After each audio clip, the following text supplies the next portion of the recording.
तो कैसे हो दोस्तों। आज मैं स्टार्ट करने जा रहा हूँ एक न्यू मानवा को स्टार्ट करने से पहले इस मानवा के बारे में थोड़ा बहुत जान लेते हैं। ये मानवा एक ऐसे लड़के की है जिसका नाम ली चोल होता है और साउथ कोरिया के सबसे फेमस मार्शल ली क्लैन में उसका जन्म होता है, लेकिन एक अवैध संतान होने के कारण उसे सम्मान नहीं मिलता है और उसे उसके क्लैन से निकाल दिया जाता है और अपनी जिंदगी को बचाने के लिए उसे शैडोज में जीना पड़ता है। लेकिन एक दिन ली चोल को धोखे से मार दिया जाता है, फिर उसे दूसरा मौका मिलता है, यानी कि उसका रिकार्नेशन होता है जैसे ज्यादातर मानवाज में होता है। लेकिन ये मानवा कुछ डिफरेंट है। इस मानवा में हमारे एमसी के पास सिस्टम नहीं होता है, बल्कि उससे एक यूनिक एबिलिटी मिलती है। तो आइए स्टार्ट करते हैं मानवा को। मानवा की स्टार्टिंग में हमें साउथ कोरिया के अनएक्सप्लोर्ड नॉर्दर्न रीजन दिखाया जाता है और वहां पर कुछ लोगों को भी दिखाया जाता है और उन्हीं लोगों के बीच में एक सोमो से लड़के को भी दिखाया जाता है। तभी एक व्यक्ति उस लड़के के पास आकर पूछता है, यंग मैन, क्या ये तुम्हारा पहली रेड है? तभी वो लड़का कहता है, वैसे तो मैं कहीं गेट्स और डेंजर्स में गया हूँ, लेकिन किसी अनएक्सप्लोर्ड रीजन में पहली बार है, इसलिए मैं थोड़ा नर्वस हूँ। तभी वह व्यक्ति हंसता है और कहता है, बेहतर होगा कि तुम को मेंटली प्रिपेयर कर लो, क्योंकि इस प्रकार के प्लेस सैकड़ों वर्ष तक सस्पिशियस रहते हैं, इसलिए वह मॉन्स्टर से भरे हो सकते हैं। शायद तुम्हें कुछ एंशियंट मॉन्स्टर भी मिल सकते हैं। तभी वह लड़का कहता है कि मैंने सुना है कि हमारे एक्सपेक्टेशन टीम का लीडर फेमस मार्शल ली क्लेंस है और वह पेट्रियास का भाई भी है, तो वह सचमुच बहुत स्ट्रांग होगा। तभी वह दूसरा व्यक्ति किसी की तरफ देखते हुए कहता है कि तुम्हारा मतलब उससे है? वह एक नाजायज बेटा है और वह इतना कमजोर है कि उसे लात मार कर उसके क्लैन से निकाल दिया गया है। और ये और कोई नहीं होता है, हमारा एमसी होता है जिसका नाम लीचोल होता है और ये मार्शल ली क्लैन का नोवा नाजा बेटा होता है। वह व्यक्ति एमसी के बारे में कहता है उसमें कोई टैलेंट नहीं है, क्योंकि वह उस उम्र में केवल 7वीं रैंक का मार्शल आर्टिस्ट है। क्या हम ऐसे किसी व्यक्ति पर डिफेंड हो सकते हैं? तभी एक मास्क पहने हुए एक व्यक्ति एमसी के पास आता है और कहता है, हम फिर से चलने वाले टीम लीडर। और एमसी अपनी जगह से खड़े होते हुए कहता है, ठीक है। एमसी चलते हुए अपने मन में कहता है, सेटिस्फाइड मार्शल ली क्लैन के पेट्रियार्च के प्रत्यक्षी सहयोगी, उनसे मेरी रक्षा करने की अपेक्षा की जाती है, लेकिन उनके साथ कुछ गड़बड़ है। मुझे इस मिशन के बारे में अच्छी फीलिंग नहीं आ रही है। एक समय था जब मेरे पास भी उम्मीद और सपने थे, वह समय जब मुझे पहली बार मार्शल क्लैन का हिस्सा होने का महत्व पता चला और जब मुझे स्टेज सिलेक्शन रिचुअल में बेस्ट रैंक वेपन द्वारा चुना गया।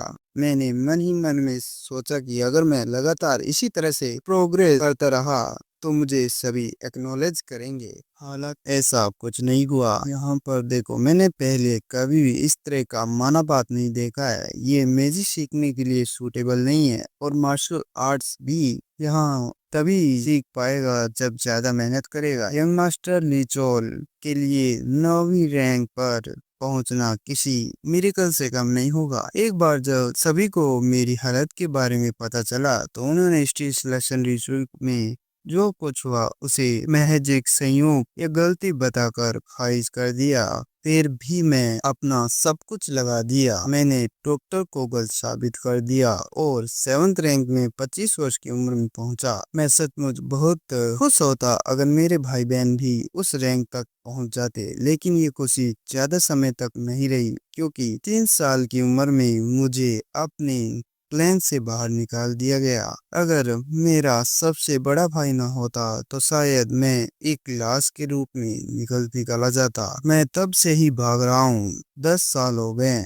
इस समय अनएक्सप्लोर्ड रीजन्स एक्सप्लोर होने लगे और मॉन्स्टर का आक्रमण अधिक होने लगा। मेरे पिता मार्शल आर्ट के शिखर कहे जाने वाले मार्शल ली क्लैन के पेट्रियार्च का निधन हो गया।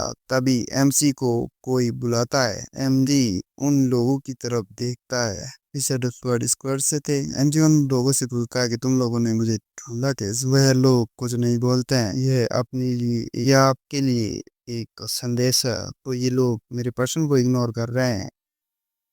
ये क्रश ब्लड लाइन मुझे कभी जीने नहीं देंगे। और ये लेटर वही मिशन के बारे में है जो हमें चैप्टर की स्टार्टिंग में दिखाया था, कभी एमसी कुछ ऐसी चीज देखता है जो उसे काफी ज्यादा हैरान कर देती है। पेट्रियाज लीज गुनसोंग ये तीसरा भाई पेट्रियाज बन गया हो। फिर सबसे बड़े भाई का क्या हुआ? तभी वह लोग एमसी से कहते हैं हम 1 घंटे में वापस मिलेंगे। तभी एमसी कहता है रुको, सबसे बड़े बेटे का क्या हुआ? वे लोग कुछ नहीं बताते हैं। वह मुझे फिर से जवाब नहीं दे रहे हैं। मुझे अनएक्सप्लोर्ड रीजन की जांच करने का आदेश देने का क्या मतलब है, जब मैंने 10 साल से सोर्ड छुई भी नहीं है? तभी वह व्यक्ति काफी गुस्से में पलटता है और कहता है और एमसी से कहता है तो क्या तुम ऑर्डर का पालन नहीं करने वाले हो? बिना किसी अच्छे कारण के ऐसा करने का मतलब मौत होता है। तब एमसी कहता है नहीं, मैं ये करूंगा, और वह लोग चले जाते हैं। एमसी को काफी गुस्सा आ रहा होता है। फिर से सीन प्रेजेंट में शिफ्ट होता है। वही चोमू लड़का दिखाया जाता है, उसको कुछ दिखाई देता है और वह कहता है एक अबेंडेड बिल्डिंग। तभी मासिक वाला व्यक्ति एमसी से कहता है कि हम अंदर जाने वाले हैं, और वह सभी अंदर एंटर करते हैं। उन्हें एक एंशियंट मॉन्स्टर का स्केलेटन दिखाई देता है और उसके आसपास काफी ह्यूमन स्केलेटन भी दिखाई देता। तभी वह मासू वाला बंदा कहता है ढूंढ लिया, और दूसरे मासू वाले बंदे को ऑर्डर देते हुए कहता है कि रुक रो मौत का लंगा नाच, और सबसे पहले उसी चोमू बंदे की बलि चढ़ती है। बेचारा, उसको तो पता भी नहीं चलता है कि उसे मारा क्यों जा रहा है। तो कहता है कि शुरू करो। बेचारा इतना ही बोलता है कि उसकी मुंडी फुटबॉल बन चुकी होती है। दूसरे बंदे की तो हवा टाइट हो जाती है। तभी वही बंदा बोलता है जो पहले उस लड़के से बात कर रहा था। वह कहता है कि बीकेएल, तुम तो क्या भांग चढ़ा के आए हो? गांजा वांजा पी के आए हो क्या? अपने ही लोगों को मार रहे हो। तभी वह घासू वाला बंदा कहता है कि तुम सभी लोग तो शुरुआत से ही मर गए थे। और वह कहता है कि तुम लोगों को तो होनर फील करना चाहिए कि तुम्हें क्लैन की गुडविल के लिए सेक्रीफाइस किया जा रहा है। तभी उसके पीछे से कोई हमला करता है, और वह और कोई नहीं एमसी होता है। एमसी उसे बंदे से पूछता है इन सब के पीछे कौन है? तभी वह बंदा एमसी की सोड को पकड़ते हुए कहता है हमें आप सभी को यहाँ लाने का आदेश दिया गया था, और उसी सोड को ब्रेक कर देता है और कहता है स्पेशली तुम्हें जितना पॉसिबल हो सके उतनी सफाई से मारना है। और गंदी हंसी हंसते हुए कहता है ये चीज तभी पॉसिबल हो पाएगी जब तुम रजिस्ट ना करो, और उससे बंदे की इंजरी हील होने लग जाती है। तभी एक बंदा उस आदमी को पीछे से स्ट्राइक करने के लिए आता है, और वह बंदा अपनी स्वॉर्ड को स्विंग करता है और उस बंदे के 2 टुकड़े कर देता है और कहता है कि कितना पथेटिक है, मैंने सोचा था कि तुम इससे भी ज्यादा स्ट्रांग हो। और वह बंदा एमसी की तरफ स्पीड से बढ़ता है और एक डेंजरस शॉट मारते हुए कहता है कि स्पेशली इसलिए क्योंकि तुम्हारा अभी भी आधा खून मार्शली क्लैन का है। और एमसी इस किक से काफी दूर जाकर गिरता है, और एमसी अपने मन में कहता है मैं इस तरह से नहीं मर सकता, मुझे एक वेपन चाहिए। और एमसी इधर उधर देखता है और एमसी को उसके ऊपर एक स्वॉर्ड दिखाई देती है, और एमसी कहता है ये स्वॉर्ड इतनी शक्तिशाली है कि एक ग्रेट मॉन्स्टर को मार सकती है। ये अभी भी ठीक होनी चाहिए, भले ही कुछ समय ही क्यों ना हो गया हो। लेकिन जैसे ही एमसी उस स्वॉर्ड को अपने हाथों में लेता है, वह ब्लैक ओरा में तब्दील होने लग जाती है, और वह मासूम वाला बंदा एमसी की तरफ बढ़ते हुए कहता है कि मैं इमेजिन नहीं किया था कि क्लेन का कोई पर्सन ऐसा हो सकता है। कितना पैथेटिक है, मैं तुम्हें कम से कम एक ली की तरह मारूंगा। वह बंदा एमसी की बैक पर स्लेस लगा देता है और एमसी मरते हुए कहता है कि हेवंस कितने क्रूअल हैं, तो क्या मैं ऐसे ही मरने वाला हूँ? मैंने अपना पूरा जीवन स्ट्रगल और भागते हुए बिताया है। मैंने कई फेलियर को एक्सपीरियंस किया है। काश मुझे एक और मौका मिलता। तभी बैकग्राउंड में एक वॉइस सुनाई देती है। कोई कह रहा होता है कि क्या ये योजांग का बच्चा है? तभी एमसी कहता है कि ये आवाज तो फादर की है, लेकिन वो तो पहले ही जा चुके हैं। और हमें एमसी के फादर को दिखाया जाता है, जो ली क्लैन के पैट्रियार्क जैसिन होते हैं। और एमसी अपने मन में कहता है वह सचमुच में जवान दिख रहे हैं, और सिर्फ वही नहीं, बटलर चोई भी। और एमसी उनके तरफ अपने हाथ बढ़ाता है, लेकिन एमसी के हाथ बच्चे जितने हो गए थे। और एमसी अपने हाथों को देखते हुए कहता है कि ये मेरे हाथ हैं, ये इतने छोटे कैसे हो गए?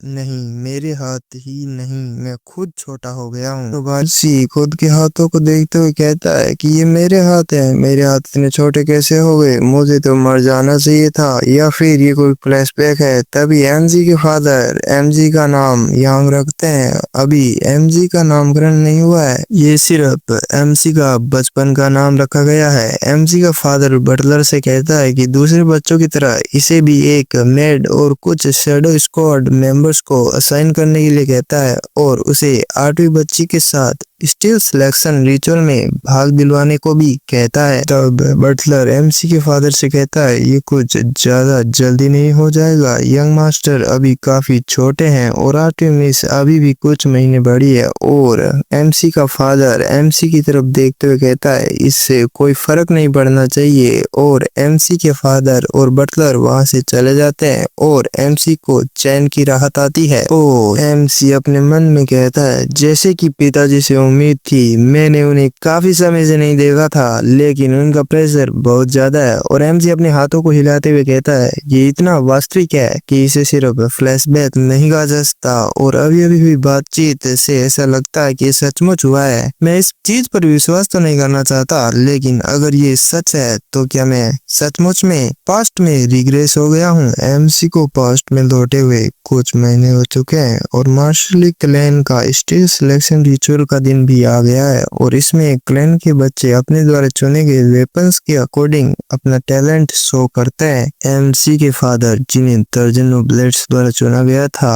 अपनी जनरेशन के सबसे बेस्ट स्वॉर्ड्समैन बने। और एमसी के सबसे बड़े भाई, जिन्हें स्वॉर्ड्स पुस्तकों और एक स्टाफ द्वारा चुना गया था, वह अपने मैजिक और शॉर्टमैनशिप के लिए काफी फेमस थे। और इस बार पार्टिसिपेंट मैं हूँ, और हमें एमसी को दिखाया जाता है जो भाई काफी क्यूट लग रहा होता है, लेकिन एमसी को इन कपड़ों में बिल्कुल भी कंफर्टेबल फील नहीं हो रहा होता है। तभी एक मेड एमसी की तरफ देखते हुए कहती है कि हमारे प्यारे यंग मास्टर इन कपड़ों में काफी क्यूट लग रहे हैं, और वह एक नए इन्वायरमेंट में है, लेकिन वे फिर भी रो नहीं रहे हैं, कितने मैच्योर हैं। और ये हमारे एमसी की मेड होती है, जिसका नाम मून गावा होता है, और वह एमसी को अपने गोद में लेते हुए कहती है मुझे यकीन है कि आपको अच्छा रिजल्ट मिलेगा, और मैं जानती हूँ कि आपका फ्यूचर काफी ब्राइट है। और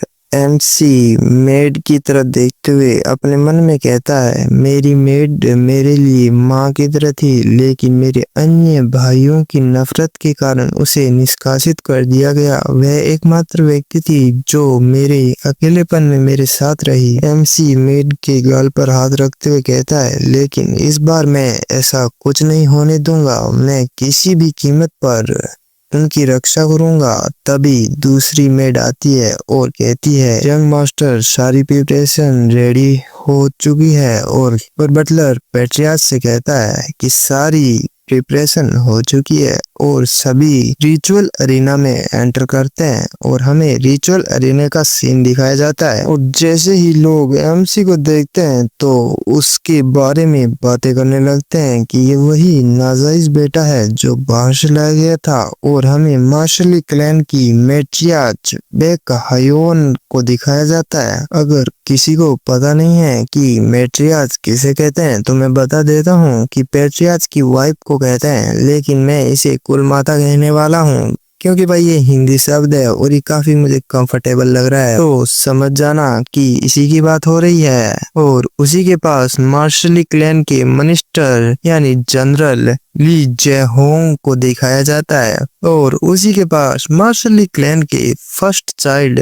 ली मयोंग जांग को दिखाया जाता है, लेकिन हम इसे फर्स्ट चाइल्ड ही कहने वाले हैं। उसी के पास थर्ड चाइल्ड ली गुनशोंग को भी दिखाया जाता है। तभी फर्स्ट चाइल्ड कहता है वह काफी यंग है। मुझे याद नहीं है कि हम में से किसी ने भी उस एज में रिचुअल में भाग लिया था। और थर्ड चाइल्ड की तरफ देखते हुए कहता है क्या ऐसा नहीं है? थर्ड चाइल्ड कहता है मुझे भी ऐसा ही लगता है और काफी डीप वॉइस में कहता है मुझे नहीं पता है कि वह कहाँ से आया है। और अपने मन में कहता है कि मैं काफी क्यूरियस हूँ। और पेट्रिया सिलेक्शन को शुरू कर देते हैं यानी रिचुअल को स्टार्ट कर देते हैं और एक मेड की तरफ हाथ करते हुए कहते हैं हवा को इधर लाओ। और हवा इस बच्ची का नाम होता है जो मार्शली क्लैन की 8th चाइल्ड होती है। और पेट्रियाच एक ड्रैगर निकालता है और फिर उंगली पर छोटा सा निशान लगाता है। ब्लड की ड्रॉप उस स्टोन पर गिरने से ब्लू थ्रेड्स निकलते हैं और जाकर एक स्वॉर्ड से कनेक्ट होने लगते हैं। और थ्रेड जिस स्वॉर्ड से कनेक्ट होते हैं उसका नाम आइवरी स्वॉर्ड होता है और ये ईयरलिक रैंक की स्वॉर्ड होती है जो काफी ज्यादा प्रेस्टिजियस होती है। और इस स्वॉर्ड ने कई जनरेशन से किसी को भी नहीं पसंद किया था और सभी लोग हवा की काफी तारीफ करते हैं और कहते हैं ट्रू जीनियस का जन्म हुआ है। और वह स्वॉर्ड पेट्रियाज के हाथों में चली जाती है और पेट्रियाज कहते हैं कि आइवरी स्वॉर्ड आज से हवा की होगी। और दूसरी लेडीज कुलमाता को बधाई देते हुए चने के झाड़ पर चढ़ा रही होती हैं और कुलमाता काफी खुश नजर आ रही होती हैं, लेकिन वे अगले ही पल काफी ज्यादा सीरियस हो जाती है। और भाई अब एमसी की बारी आती है और भीड़ में फुसफुसाहट चालू हो जाती है कि एक नाजायज बच्चे को रिचुअल में भाग लेने की परमिशन कैसे दी जा सकती है। और पेट्रियार्क एमसी को उस स्टोन पर बिठाते हैं और उसकी अंगुली पर निशान लगाते हैं और उसके सर पर हाथ रखते हुए कहते हैं कि मैं तुम पर प्राउड करता हूँ। तभी एमसी अपने मन में कहता है तो अब टाइम आ गया है। पास्ट में मुझे क्लियर इको एक हेवन रैंक स्वॉर्ड द्वारा चुना गया था। यदि ऐसा है तो इस जीवन में और भाइयों चैप्टर खत्म ही होंगे। चैप्टर की स्टार्टिंग वहीं से होती है जहां से पिछला चैप्टर खत्म हुआ था। चैप्टर की स्टार्टिंग में हमें रिचुअल अरीना का सीन दिखाया जाता है और सभी लोगों में फुसफुसाहट चल रही होती है कि एक नाजायज बच्चे को रिचुअल में भाग लेने की परमिशन कैसे दी जा सकती है। तभी हमें मिनिस्टर यानी जनरल का सीन दिखाया जाता है जो कुल माता की तरफ देखते हुए सोचता है कि उसके हाव भाव से लगता है कि वह काफी खराब मूड में है। एक छुपा हुआ बेटा मेरे भाई का, खैर मुझे लगता है ये नेचुरली है। उसे बच्चे के आगे एक दयनीय भाग छुपा हुआ है। एक नाजायज बेटे के रूप में यह सरवाइव करना काफी मुश्किल होने वाला है। उदाहरण के लिए तभी उसकी सोच को बीच में रोकते हुए एक बूढ़ा व्यक्ति आता है, कहता है ऐसा लगता है कि तुमको नाजायज बच्चे में काफी रुचि है। तभी मिनिस्टर अपने मन में कहता है ये सन की सोच वाला बूढ़ा यहाँ पर क्या कर रहा है। और ये बूढ़ा व्यक्ति मार्शली क्लैन का हेड एल्डर ली चेओलजांग होता है। हम इसको अब से सिर्फ हेड एल्डर कहने वाले हैं। मिनिस्टर काफी खराब तरीके से हेड एल्डर की तरफ देखते हुए ग्रीट करता है और अपने मन में सोचता है मुझे सतर्क रहना होगा। इस बूढ़े के दिमाग में कब क्या चल रहा होता है कोई नहीं बता सकता। तभी हेड एल्डर बोलता है ये वही बच्चा है जिसे पेट्रियाज लाए थे, है ना? तभी मिनिस्टर हेड एल्डर का जवाब देते हुए कहता है हाँ, शैडो स्क्वाड ने इसे खोज लिया और उसे अंदर ले आए। तभी वह हेड एल्डर कहता है मुझे समझ नहीं आ रहा है कि पेट्रियार्क क्या सोच रहे हैं। कौन जाने कहां से जन्मा एक नाजायज बच्चा स्टेज सिलेक्शन रिचुअल में भाग ले रहा है। क्या तुमने स्वयं अनुभव नहीं किया है? स्टेज सिलेक्शन रिचुअल नाजायज बच्चों के लिए उपयोगी नहीं है। मिनिस्टर अपनी मुट्ठी को टाइट करते हुए कहता है कि आपने अभी अभी क्या कहा। तभी हेड एल्डर मॉनेस्टर की तरफ देखते हुए कहता है, ओहो माफी चाहता हूँ, ये कहानी है कैसे आप एक और नाजायज संतान एक भी वेपन्स को चुनने में नाकाम रहे। मॉनेस्टर को काफी गुस्सा आ रहा होता है। मैं सच बता रहा हूँ, अगर ये बूढ़ा आदमी अभी हेड एल्डर नहीं होता तो ये इसकी बत्तीसी तोड़ के इसके हाथों में दे देता।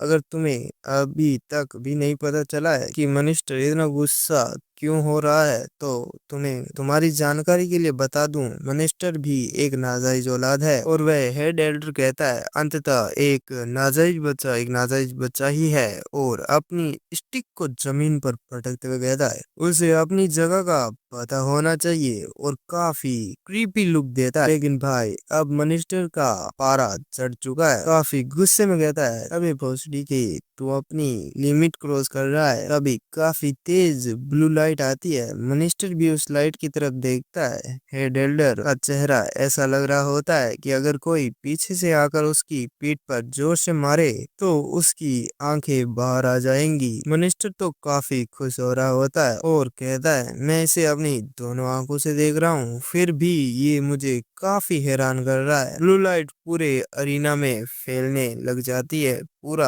अरीना जगमगा उठता है जैसे सारे शहर के बल्ब यहीं पर लगा दिए हों। और इस ब्लू लाइट से सभी वेपन्स रिएक्ट करने लग जाते हैं, जिसमें से काफी सारे वेपन्स एक लेजेंडरी और हेवन रैंक के वेपन होते हैं। काफी डेंजरस वेपन्स भी होते हैं। यहाँ तक कि जिन वेपन्स के पहले से ही ओनर्स हैं, वह वेपन भी ब्लू लाइट से रिएक्शन करने लग जाते हैं। तभी फर्स्ट चाइल्ड थर्ड चाइल्ड की तरफ देखते हुए कहता है, ये कैसे हो सकता है? क्या आप इस पर विश्वास करते हैं? हमारे सबसे छोटे भाई में सचमुच अनबिलीवेबल टैलेंट है। थर्ड चाइल्ड कहता है, मुझे भी ऐसा ही लग रहा है। पूरे क्राउड में हड़कंप मच जाती है। लोग कहने लगते हैं, एक नाजायज बच्चे को ऐसा करने में कैपेबल नहीं होना चाहिए, लेकिन स्टिल सिलेक्शन रिचुअल कभी गलत नहीं होता है। तभी पेट्रियाज सभी को शांत कराते हुए कहता है, हमारे क्लैन के कानून के अनुसार यांग को चुनने वाले सभी वेपन सही मायने में उसके होने चाहिए। हालांकि सिचुएशन इतनी भी सरल नहीं है, तो मैं यहाँ पर मौजूद सभी से सजेशन लेना चाहूंगा। मनिस्टर हाथ खड़ा करता है और कहता है, भले ही ये हमारे क्लैन का नियम हो, उसे ये सभी वेपन देना या स्टेज सिलेक्शन रिचुअल के पीछे के अर्थ के विरुद्ध है। ये एक ऐसा रिचुअल है जो कई जनरेशन तक जारी रहना चाहिए। तो क्या हम उसे खुद से ही एक वेपन चुनने की परमिशन दे सकते हैं? पेट्रिया चुटकी बजाते हुए कहता है, ये छोटा भीम वाली चुटकी नहीं है, पहले ही बता दे रहा हूँ, नहीं तो भाई आप लोग ही कहोगे, आइला चुटकी को कैसे बजा दिया। पेट्रियाज कहता है, इतना खराब भी नहीं है, मैं आपका सुझाव लूंगा। और एमसी को स्टोन से नीचे उतारते हुए कहता है, मेरे बेटे जी ले अपनी जिंदगी, जो तुझे चाहिए वो ले ले। एमसी अपने मन में सोचता है, मैं नहीं जानता कि ये मेरी फर्स्ट लाइफ से इतना अलग क्यों है, लेकिन ये मेरे लिए अच्छा है। सबसे अधिक कोशिश करूंगा कि इस सिचुएशन से निकल जाऊं। जैसे तुम्हारी गरज तुम्हें इग्नोर मारती है, ठीक उसी तरह एमसी भी सभी वेपन्स को इग्नोर मारते हुए आगे बढ़ जाता है। और एमसी एक वेपन पर अपना हाथ रखता है। पेट्रियाज काफी हैरान हो जाते हैं और अपने मन में कहने लगते हैं, ये तो वही स्वॉर्ड है जिसे हमारे फाउंडर्स ने अनएक्सप्लोर्ड लैंड में खोजा था। धूल से ढकी और रहस्यों से ढकी स्वॉर्ड होने के कारण कोई भी ये नहीं समझ सका कि इसकी हिडन पावर्स का इस्तेमाल कैसे किया जाए। और जिस स्वॉर्ड को एमसी ने चुना होता है, उस स्वॉर्ड का नाम ब्लैक ट्वाइलाइट होता है। पेट्रियाज अपने मन में कहता है, इसकी अननोन कैपेबिलिटी इसे हेवन रैंक के वेपन के रूप में वर्गीकृत करने की गारंटी नहीं देता है, लेकिन इसे हमारे फाउंडर्स के साथ इसकी रिलेशन के सिंबल के रूप में अन्य हेवन रैंक वेपन्स के साथ रखा था। मेरे एंसेस्टर में से एक भी इसके द्वारा नहीं चुना गया। क्या ये एक नवजात शिशु द्वारा किया गया एक मीनिंगलेस चुनाव मात्र है? और ट्रियाज एमसी को अपनी गोद में लेते हुए कहते हैं, क्या ये हेवंस की एक और इच्छा हो सकती है? और शॉट को ऊपर करते हुए कहते हैं, यांग ने ब्लैक ट्वाइलाइट को चुना है और इसके साथ ही ये रिचुअल समाप्त होता है। तभी हमें कुलमाता का सीन दिखाया जाता है जो कहती है, ली यांग एक अवैध संतान अगर ये रास्ते में आ गया तो हमें काफी परेशानी में पड़ने वाले हैं। मेरे पास इसके अलावा और कोई चॉइस नहीं है इससे मुक्त होने का। और भाई चैप्टर एंड हो जाता है। शुरुआत वहीं से होती है जहाँ से पिछला चैप्टर खत्म हुआ था। स्टील सिलेक्शन रिचुअल के 9 साल बाद का सीन दिखाया जाता है। अब हमारा एमसी भी 9 साल का हो चुका है। वह अपनी नैनी से कहता है, मैं दोपहर की ट्रेनिंग के लिए जा रहा हूँ। उसकी नैनी मुस्कुराते हुए कहती है, रुको मैं भी तुम्हारे साथ चलती हूँ। एमसी हल्की सी मुस्कान के साथ जवाब देता है, अब मैं काफी बड़ा हो चुका हूँ,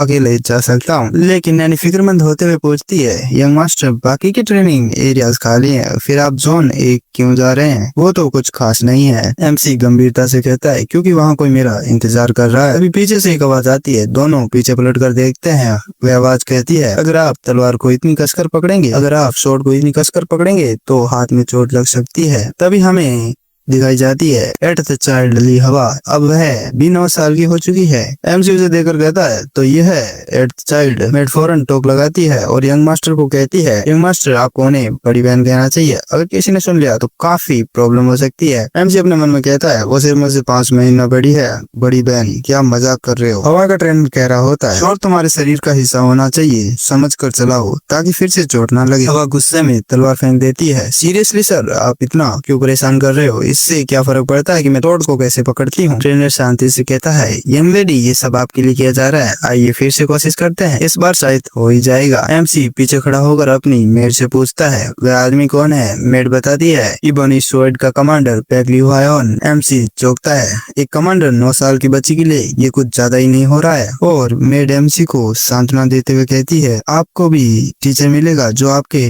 टैलेंट को पहचानेगा। यंग मास्टर तो मेड एमसी को देखते हुए काफी इमोशनल वे में कहती है, यंग मास्टर मैं अपनी इनकैपेबिलिटीज के कारण आपकी अच्छी देखभाल न कर पाने के लिए क्षमा चाहती हूँ। यंग लेडी हवा बहुत सारे न्यूट्रिएंट से भरपूर बेबी फूड खाकर बड़ी हुई है। एमसी मेड से कहता है, क्या तुम फिर से ये करने वाले हो? मैं तुम्हें कहता आ रहा हूँ कि मैं हमेशा तुम्हारे काम के लिए थैंकफुल हूँ। मेड किसी क्यूट बच्चे की तरह कहती है, लेकिन यंग मास्टर और एमसी कहता है, और मैं उसके जैसे लोगों को नहीं चाहता हूँ, क्योंकि वे मार्शल क्लैन के बैकग्राउंड के कारण यहाँ तक आए हैं, और इसके अलावा मेरे पास पहले से ही कुछ अच्छे टीचर्स हैं। फिर सीन शिफ्ट होता है और हमें जोन 1 ट्रेनिंग ग्राउंड हॉल दिखाया जाता है। ये वह प्लेस है जो मार्शल क्लैन की ग्लोरियस हिस्ट्री को सिंबलाइज करता है। एमसी चलते हुए अपने मन में कहता है, अब ये ट्रेनिंग एरा के बजाय एक सिंबॉलिक स्पेस है, लेकिन मेरे यहाँ आने का एक कारण। एमसी एक दरवाजे के सामने खड़ा होता है और उसे खोलते हुए अपने मन में कहता है, ऐसा इसलिए है क्योंकि बाकी ट्रेनिंग एरास के कंपैरिजन में इस स्थान पर पुराने वेपन्स रखे जाते हैं। और एक शॉट की तरफ देखते हुए कहता है, मैं इसे ढूंढ लिया, मुझे आज इसी के साथ ट्रेनिंग करनी है। 9 साल पहले जब मैं रिग्रेस हुआ था, मेरे जीवन में कुछ सरप्राइजिंग चेंजेस हुए थे मेरे लिए, और इन सब में से ज्यादा सरप्राइजिंग की बात इतना कहकर एमसी गहरी सांस लेता है और कॉन्सेंट्रेट करने लगता है, और एमसी के अंदर से एक ब्लैक ऑरा निकल कर वेपन को कवर कर लेता है। तो फिर एमसी अपनी आंखें खोलते हुए कहता है कि मेरे पास वेपन्स में छिपी मेमोरीज को रीड करने की कैपेबिलिटीज आ चुकी है। एमसी के सामने वही सब चलने लगता है जब इस शॉट से ट्रेनिंग कर रही जा रही थी, और एमसी उस गाइड की बातों को सुनते हुए उसके अनुसार ट्रेनिंग करना स्टार्ट कर देता है, और ट्रेनिंग करते करते बताता है कि ये इस वेपन्स की मेमोरीज है। हथियार जितना ज्यादा पुराना और एंटीक पीस होगा, ये वेपन चलाने वाले का वेपन से जितना ज्यादा अटैचमेंट होगा, मैं पास्ट की मेमोरीज को उतना ज्यादा ही क्लियरता से देख सकता हूँ, मतलब क्लियरिटी से देख सकता हूँ। और एमसी 7 स्टार शॉट की फर्स्ट फॉर्म क्रिम्सन विंड का इस्तेमाल करता है, जिससे फ्लोर पर काफी ज्यादा इफेक्ट होता है, और एमसी शॉट को देखते हुए कहता है, फाइनली मैंने 7 स्टार शॉट पूरी कर ली। और एमसी अपने मन में कहता है, मैंने पिछले 2 वर्षों में मार्शल हॉल में मौजूद ज्यादातर वेपन्स एक ही मेमोरीज को रीड कर लिया है। तभी किसी व्यक्ति की आवाज आती है, बहुत बढ़िया, काफी समय हो गया है जब मैं ऐसी परफेक्ट 7 स्टार शॉट देखी है। एमसी पलट कर उस व्यक्ति की तरफ देखता है और वह व्यक्ति और कोई नहीं उसके अंकल जनरल ली तेंगो होते हैं। एमसी अपने अंकल के बारे में बताते हुए कहता है, हालांकि ये डायरेक्ट लाइन से नहीं आते हैं लेकिन उसके स्किल को एक्नॉलेज किया गया और वह करंटली जनरल है मेरी पास्ट लाइफ में और अब भी वह उन कुछ फैमिली मेंबर में से एक है जिन्होंने ईमानदारी से मेरी केयर की है। और एमसी अपने अंकल को झुककर ग्रीट करता है। जनरल एमसी के सर पर हाथ रखते हुए कहते हैं, इतना फॉर्मल होने की कोई जरूरत नहीं है। मुझे प्राउड है कि तुम हर दिन ट्रेनिंग हॉल में आ रहे हो। मैं हर बार यहाँ पर जाते और आते समय तुम्हें देखता हूँ। और एमसी के कंधे पर हाथ रखते हुए कहता है, जरूर बहुत मुश्किल होगा अपने ही भाई बहनों द्वारा भेदभाव का सामना करना, लेकिन मुझे यकीन है कि तुम इस पर काबू पा लोगे। एमसी अपने अंकल को कहता है, मैं ठीक हूँ अंकल, मैं अभी भी मास्टर क्लैन की ब्लड लाइन का हिस्सा हूँ। से अपने आप को प्रूव करूंगा। मुझे पता चला कि हमारे क्लैन के नाम के पीछे यही अर्थ छिपा है। और एमसी अपने सीने पर हाथ रखते हुए चमकती हुई आंखों के साथ अपने अंकल से कहता है, तो मैं खुद को साबित कर दूंगा अपनी ताकत से। जनरल काफी हैरान हो जाता है और अफसोस करते हुए अपने मन में कहता है, ये बच्चा आज क्यों पैदा हुआ। और अपनी चिन पर हाथ रखते हुए एमसी से कहता है, जरा सोचिए, आप लगभग उस एज में पहुंच चुके हैं जब आप नेमिंग सेरेमनी से गुजरेंगे। हालांकि अब थोड़ी देर हो चुकी है। और अपनी ओर इशारा करते हुए कहता है कि मैं तुम्हारी आने वाली नेमिंग सेरेमनी में तुम्हारा टीचर बनना चाहूंगा।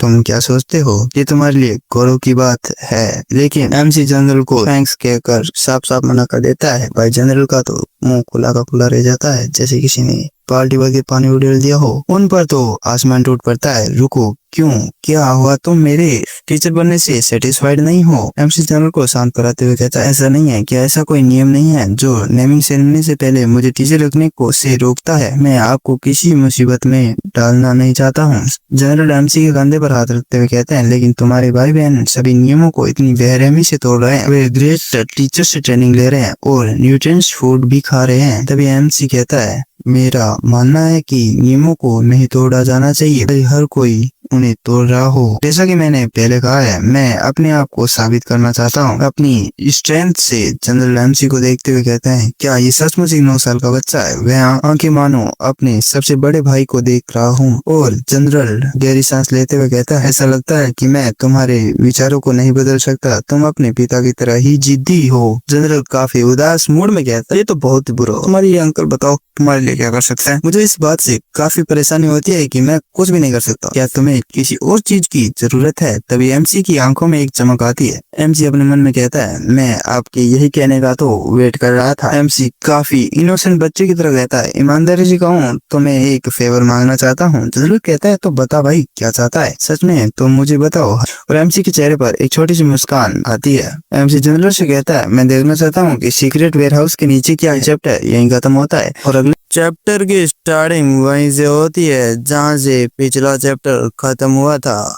पिछले चैप्टर में हमने देखा था कि एमसी अंकल तेंगो से सीक्रेट वेयरहाउस देखने की डिमांड करता है। चैप्टर की स्टार्टिंग में हमें एक बिल्डिंग का सीन दिखाया जाता है। वहां पर एक कार आती है और उस कार को एक गार्ड रोकता है और कहता है, प्लीज अपनी आइडेंटिटी और यहाँ आने का उद्देश्य बताओ। अंकल तेंगो अपना आइडेंटिटी कार्ड बताते हुए कहते हैं, ये बस एक रेगुलर इन्वेंट्री चेकअप है। और पीछे बैठे एमसी की तरफ इशारा करते हुए कहते हैं, ये मेरे साथ है और ये मार्शल ली फैमिली के सबसे यंगेस्ट मेंबर लियांग हैं और वह यहाँ पर एक फील्ड ट्रिप पर आए हैं। और वह गार्ड कहता है, मैंने कंफर्म कर लिया है, प्लीज एंटर करें। और कार जो है अंदर एंटर हो जाती है। और एमसी अपने मन में कहता है, मुझे यहाँ पर एक छोटे बच्चे की तरह एक्ट करना चाहिए। और एमसी किसी छोटे नाने मुन्ने बच्चे की तरह एक्ट करते हुए कहता है, तो क्या ये है सीक्रेट वेयरहाउस। और अंकल तेंगो एमसी की तरफ देखते हुए कहते हैं, तो क्या तुम इतने ज्यादा एक्साइटेड हो।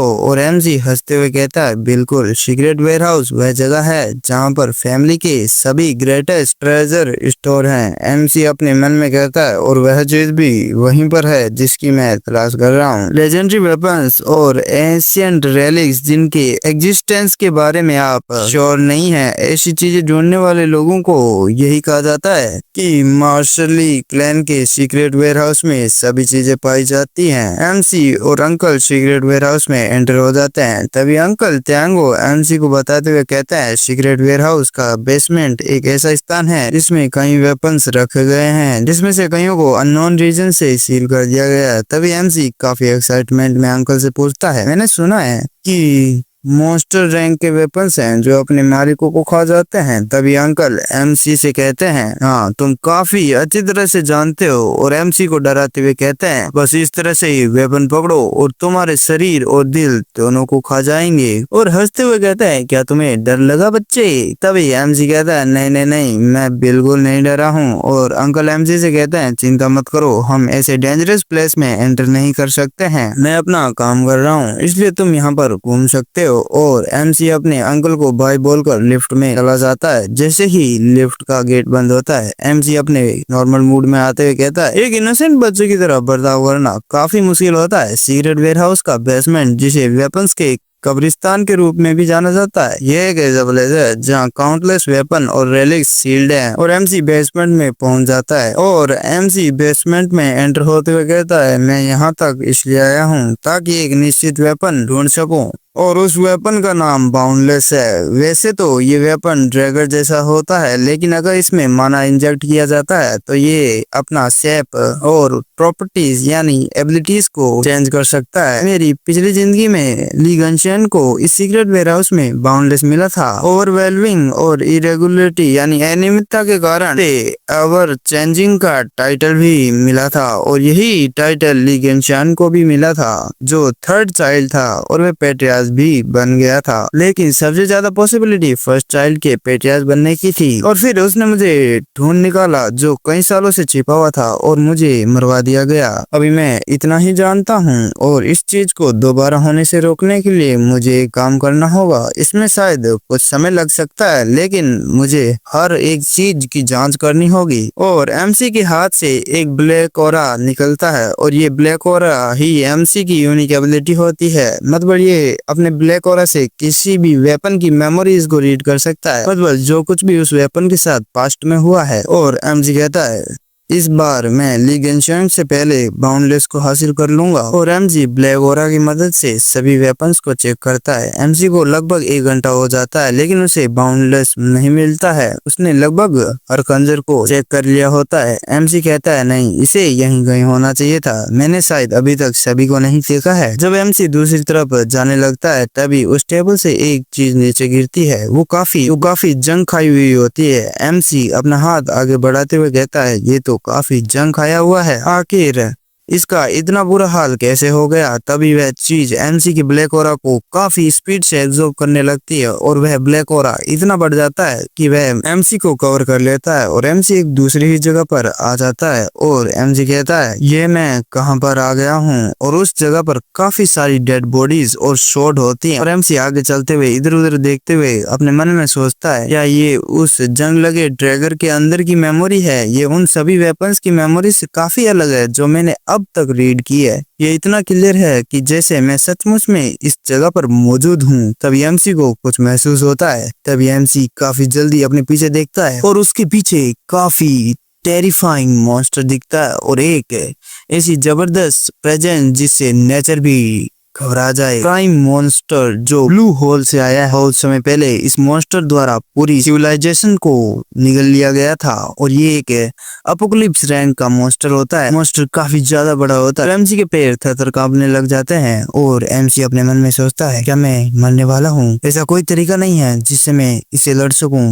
मैं अभी इतना ताकतवर नहीं हूँ कि मैं इस जैसे मॉन्स्टर को हरा सकूं। यहाँ से जितनी ज्यादा स्पीड है उससे भागना होगा। तभी एमसी के पीछे एक बंदा आता है जो भाई काफी ब्लड में सना हुआ होता है, और एमसी अपने मन में कहता है, ये मेरे पीछे कब आया? मुझे इस बंदे की प्रेजेंस का भी अंदाजा नहीं हुआ। और वो बंदा काफी स्पीड में मॉन्स्टर की तरफ बढ़ते हुए काफी ऊंची छलांग लगाते हुए डीमन स्लैश नाम की टेक्निक का यूज करते हुए उस मॉन्स्टर को एक पावरफुल हिट देता है, जिससे उस मॉन्स्टर के एक ही बार में 2 टुकड़े हो जाते हैं। ये काफी आइकॉनिक सीन होता है। उस मॉन्स्टर के चीथड़े उड़ जाते हैं। एमसी का तो मुंह खुला का खुला रह जाता है भाई। और एमसी कहता है, मुझे तो यकीन ही नहीं हो रहा है। उसने सिर्फ एक ही बार में मॉन्स्टर के 2 टुकड़े कर दिए। एमसी उस व्यक्ति की तरफ देखता है, तभी वह व्यक्ति पीछे पलटता है और एमसी से पूछता है, तुम कौन हो? एमसी अपने मन में कहता है, वो मुझे देख सकता है। एमसी मुंह से तो कुछ शब्द ही नहीं निकल रहे होते हैं। वह व्यक्ति स्वॉर्ड को दोनों हाथों से पकड़ते हुए कहता है, तुम यहाँ क्यों हो? ये एक भलाई का काम है, मैं तुम्हें बिना किसी पेन के यहाँ से विदा कर दूंगा। तभी एमसी पर हमला कर देता है और एमसी वापस बेसमेंट में आ जाता है। एमसी अपने मन में कहता है, ये अभी अभी क्या हुआ? ऐसा लगता है जैसे मेरी पूरी बॉडी पर जो प्रेशर था वह अभी भी बना हुआ है, मानो जैसे ये रियल लाइफ हो। और एमसी उस ड्रैगर की तरफ देखता है और उस ड्रैगर पर लगा जंग मेल्ट होने लग जाता है। और एमसी उस ड्रैगर को उठाता है और कहता है, इसके बारे में कोई डाउट नहीं है कि यही बाउंडलेस है। और एमसी अपने ब्लड की ड्रॉप उस ड्रैगर पर डाल देता है। इस वेपन में इतनी ताकत है कि ये तुम्हें 10,000 सोल्जर का मास्टर बना सकता है। जैसे ही एमसी के ब्लड की ड्रॉप उस ड्रैगर पर गिरती है तो उस ड्रैगर से काफी तेज ब्लू लाइट निकलती है और एमसी अपना माना उसमें इंजेक्ट करता है तो वह एक शानदार स्वॉर्ड का रूप ले लेती है। और एमसी उस स्वॉर्ड को टेस्ट करता है और उसे वापस ड्रैगर में बदलते हुए कहता है, मुझे बाउंडलेस मिल गया। और भाई चैप्टर यहीं पर खत्म होता है। अगर भाई चैप्टर पसंद आ रहे हैं तो भाई लाइक करो। ताकि पिछली बार हमने देखा था कि एमसी को बेसमेंट से बाउंडलेस मिलता है, अब इससे आगे चैप्टर की स्टार्टिंग होती है और हमें एमसी को आया जाता है जो ट्रेनिंग कर रहा होता है। एमसी कह रहा होता है, एक और फेलियर, मुझे बाउंडलेस मिले 1 वीक हो चुका है। जिस दिन मुझे सीक्रेट वेयरहाउस से बाउंडलेस मिला था उसी दिन से मैंने इसे एक अंगूठी में बदल दिया था ताकि भाई कोई नोटिस ना कर सके। और एमसी उस आदमी के बारे में सोचते हुए कहता है, उस आदमी ने जिस मूवमेंट का यूज किया था वह डीमन स्प्लिट थी। उन्होंने सिर्फ मुझे टेक्निक दिखाई और उसका नाम बताया, शायद इसलिए क्योंकि उन्हें लगा होगा कि मेरी अभी सीखने के लिए उम्र भाई थोड़ी कम है। टेक्निक की ताकत जो भी हो, लेकिन उस आदमी की मूवमेंट काफी और एमजी अपनी मुट्ठी भींचते हुए कहता है, मैं इससे बिल्कुल भी रिप्लिकेट नहीं कर सकता। और एमसी अपनी स्वॉर्ड को स्विंग करते हुए कहता है, मुझे कोई जल्दी नहीं है। मेरे रिकार्नेशन से पहले मैं सिर्फ एक आउटकास्ट व्यक्ति था जो फैमिली की बेसिक टेक्निक्स को भी इनहेरिट नहीं कर सकता था। लेकिन ये मेरा पहली बार है जब मैं इस तरह की कोई एडवांस मार्शल आर्ट का अनुभव कर रहा हूँ। मैं ये कर सकता हूँ। मुझे क्लियरली याद है वह आदमी कैसे मूव कर रहा था। तभी एमसी को कुछ रियलाइज होता है और वह अपने मन में कहता है, मैं उस आदमी जैसा अडल्ट नहीं हूँ, मैं एक 9 साल का बच्चा हूँ। अगर मैं किसी अडल्ट की मूवमेंट की नकल करने की कोशिश करूँ, और वह अपने पास्ट सेल्फ को इमेजिन करते हुए कहता है, ये बिल्कुल भी इफेक्टिव नहीं होगा। मुझे इसे अपनी बॉडी के अकॉर्डिंग ढालने की जरूरत है, धीरे धीरे और नेचुरल रूप से। और एमसी अपनी आंखें बंद करता है और स्वॉर्ड को ऊपर की ओर ले जाते हुए कहता है, मैं स्वॉर्ड को इस तरह से इस्तेमाल करूंगा जो मेरी बॉडी के लिए सूटेबल हो। और एमसी उस स्वॉर्ड से जमीन पर स्ट्राइक लगाता है और फ्लोर काफी ब्रेक हो जाता है और काफी भारी इफेक्ट पड़ता है। और एमसी इफेक्ट को देखते हुए कहता है, मुझे लगता है कि अब मुझे इसका अंदाजा हो गया है। अब मुझे बस माना के उपयोग की समस्या को हल करना है। इसे कोई फर्क नहीं पड़ता कि मैं कितनी बार माना का उपयोग करके इसे दोहराने की कोशिश करता हूँ। जिस तरह से मुझे याद है मैं हमेशा फेल ही हो जाता हूँ। ऐसा लगता है कि जैसे मैं कोई बहुत जरूरी चीज भूल गया हूँ। मुझे लगता है कि मेरे पास कोशिश करने के सिवा और कोई चॉइस नहीं है। तभी उसी टाइम एमसी को कोई छुप कर देख रहा होता है और एमसी अपनी ट्रेनिंग वापस स्टार्ट कर देता है। तभी कोई आता है और एमसी की स्वॉर्ड को पकड़ लेता है और कहता है, बच्चे, तुमने ये स्किल कहाँ से सीखी? काफी डरावनी आवाज में पूछती है। एमसी कहता है, कौन है बे? और एमसी अपने मन में सोचता है, काले बाल और भूरी आंख, वे मार्शली क्लैन की डायरेक्ट डिसेंडेंट होनी चाहिए। तभी वह लड़की कहती है, तुम मुझे नहीं जानते। और फिर काफी क्यूट तरीके से, चलो ठीक है, मेरे ख्याल से हो सकता है कि तुम मुझे नहीं जानते हो, मैं कभी कभी बाहर आती हूँ। तो तुम्हारा नाम क्या है छोटे बच्चे? एमसी कहता है, यांग है मेरा नाम। और एमसी का हाथ पकड़कर उसे किसी झाड़ू की तरह रगड़ते हुए कहती है, कितना अनोखा नाम है, मेरा नाम ली गायोंग है और आपसे मिलकर काफी खुशी हुई है। भाई इसने तो फ्लोर को एमसी से चमका ही दिया है। और एमसी अपने मन में कहता है, वह मेरी सबसे छोटी आंट ली गयोंग है। मुझे याद है कि मेरे रिकार्नेशन से तभी हमें फ्लैशबैक का सीन दिखाया जाता है। अंकल एमसी को बता रहे होते हैं वह दूसरों से थोड़ी अलग है और तुम्हारे ग्रैंडफादर को इससे नफरत थी और हम इसे आंट कहने वाले हैं। इनके नामों में काफी कंफ्यूजन है, मतलब लगभग सेम ही है, इसलिए मैं इसे आंट ही कहने वाला हूँ। तो आंट एमसी को देखते हुए कहती है, तो तुम तो बहुत नाजुक हो भाई, चुई मुई से हो तुम। एमसी जमीन पर गिरा हुआ अपने मन में कहता है, बहुत बढ़िया। ये इस पॉसिबिलिटी पर तो कभी विचार ही नहीं करती है कि ये मूर्खतापूर्ण रूप से कितनी स्ट्रांग है। और आंट वापस उसी डरावने रूप में आते हुए पूछती है, तो बच्चे तुमने ये स्किल कहाँ से सीखी जो तुमने अब इस्तेमाल की?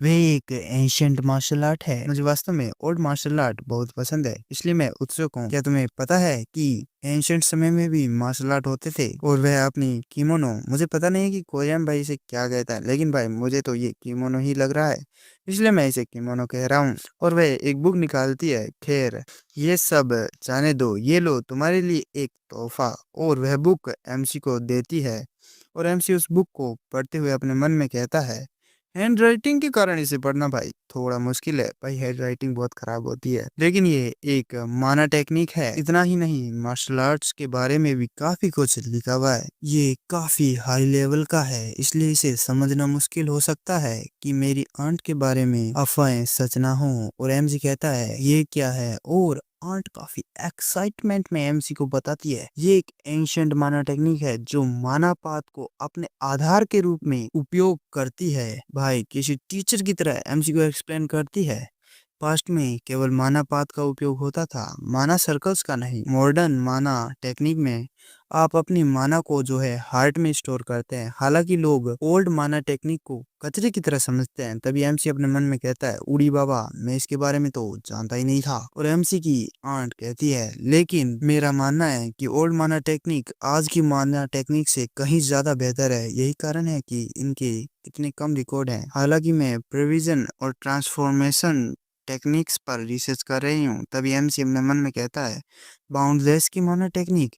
और एमसी वहां से भाग जाता है और एक स्वॉर्ड को अपने हाथों में पकड़ते हुए अपने माना को माना सर्कल से पूरे शरीर में फैलाता है और माना सर्कल में लौटने की कोशिश कर रहे माना को रिजेक्ट करता है और केवल माना पाथ का इस्तेमाल करता है। और एमसी अपने मन में कहता है, ये उस आदमी की माना इस्तेमाल करने की टेक्निक है जिसे मैं समझ नहीं पा रहा था। इसे काम करना चाहिए। और एमसी अपनी शॉट से फ्लोर पर काफी क्रिटिकल हिट देता है, इससे काफी डिस्ट्रक्शन पावर निकलती है। और एमसी कहता है, आखिरकार मैंने कर दिया। तभी आंट एमसी को पकड़ते हुए पूछती है, ये एक एम्प्लीफिकेशन टेक्निक थी है ना? एमसी कहता है, हाँ। तब वो पूछती है, आखिरकार तुमने ये कैसे किया? एमसी कहता है, मैंने अभी तो किया, तुमने देखा नहीं? तो आंट कहती है, हाँ लेकिन कैसे?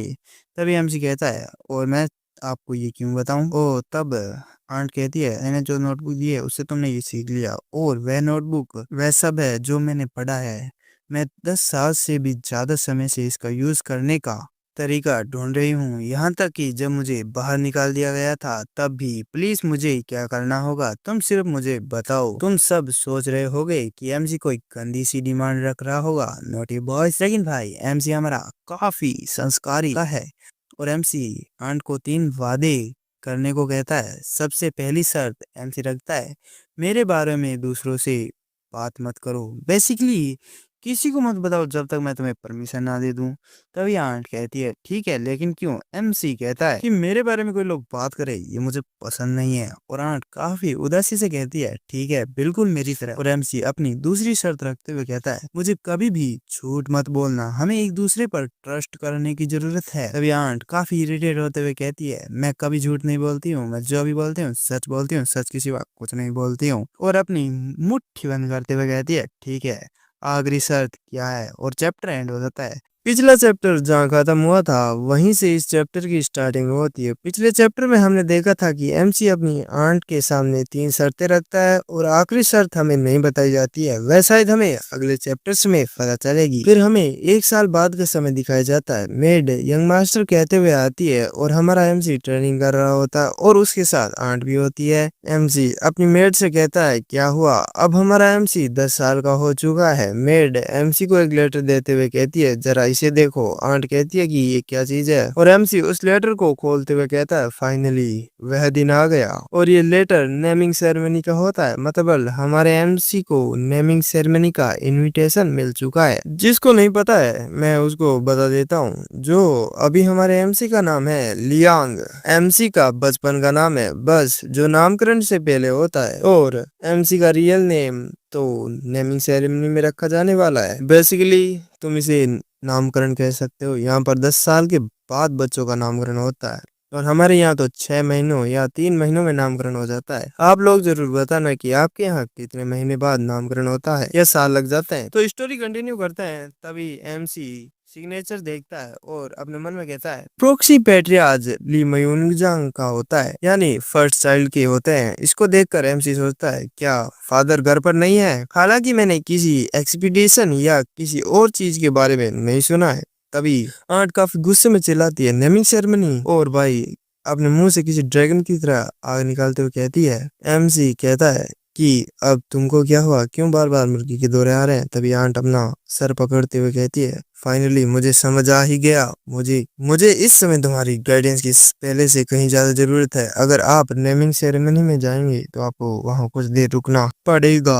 नहीं मत जाइए, छोटे बच्चे की तरह कहती है। तभी एमसी आंट की हरकतों को देखते हुए कहता है इस डील को 1 साल हो गया है। इस पूरे समय में हम माना टेक्निक्स पर रिसर्च कर रहे थे। मॉडर्न माना टेक्निक जो माना सर्कल को कोर के रूप में इस्तेमाल करती है, और एंशियंट माना टेक्निक जो माना पाथ को कोर के रूप में इस्तेमाल करती है। और इन दोनों से एक नई प्रकार की माना टेक्निक जो दोनों को जोड़ने से बनती है। आंट गायोंग ने कहा कि दोनों को सक्सेसफुली कंबाइन करना उनका सपना था। और एमसी अपने मन में सोचता है माना को एक्युमुलेटिंग यानी इकट्ठा करना, माना सर्कल में इसके गुणों को ट्रांसफॉर्म करना और उपयोग कर रहे माना को कंट्रोल करना, उसका इस्तेमाल करने के लिए माना पाथ। इस मेथड के कारण मैं अपनी उम्र के अन्य बच्चों की तुलना में अधिक इफेक्टिवली माना का इस्तेमाल करने में कैपेबल हूँ। तभी एमसी की सोच बीच में रुक जाती है, क्योंकि आंट बीच में बड़ कर रही होती है। वह कह रही होती है क्या तुम जाने वाले हो, यहाँ पर माना टेक्निक की स्टडी करना ज्यादा मजेदार नहीं होगा क्या। तभी एमसी आंट से चिल्लाते हुए कहता है तुम्हें पता है मुझे जाना होगा। वह आंट काफी प्यारी लग रही होती है, कितनी क्यूट लग रही होती है। वह छोटे से बच्चे की तरह कहती है हम, बट लेकिन एमसी आंट को सांत्वना देते हुए कहता है चिंता मत करो, हमेशा की तरह इसमें ज्यादा समय नहीं लगेगा, लेकिन मैं अपना काम जारी रखने का इरादा रखता हूँ। तब आंट कहती है कि कैसे, आप लाइफ में काफी बिजी रहने वाले हो। तभी एमसी छोटी सी मुस्कान के साथ कहता है मैं माना टेक्निक्स की ट्रेनिंग और एंशियंट माना टेक्निक की रिकवरी के साथ साथ आगे बढ़ने वाला हूँ।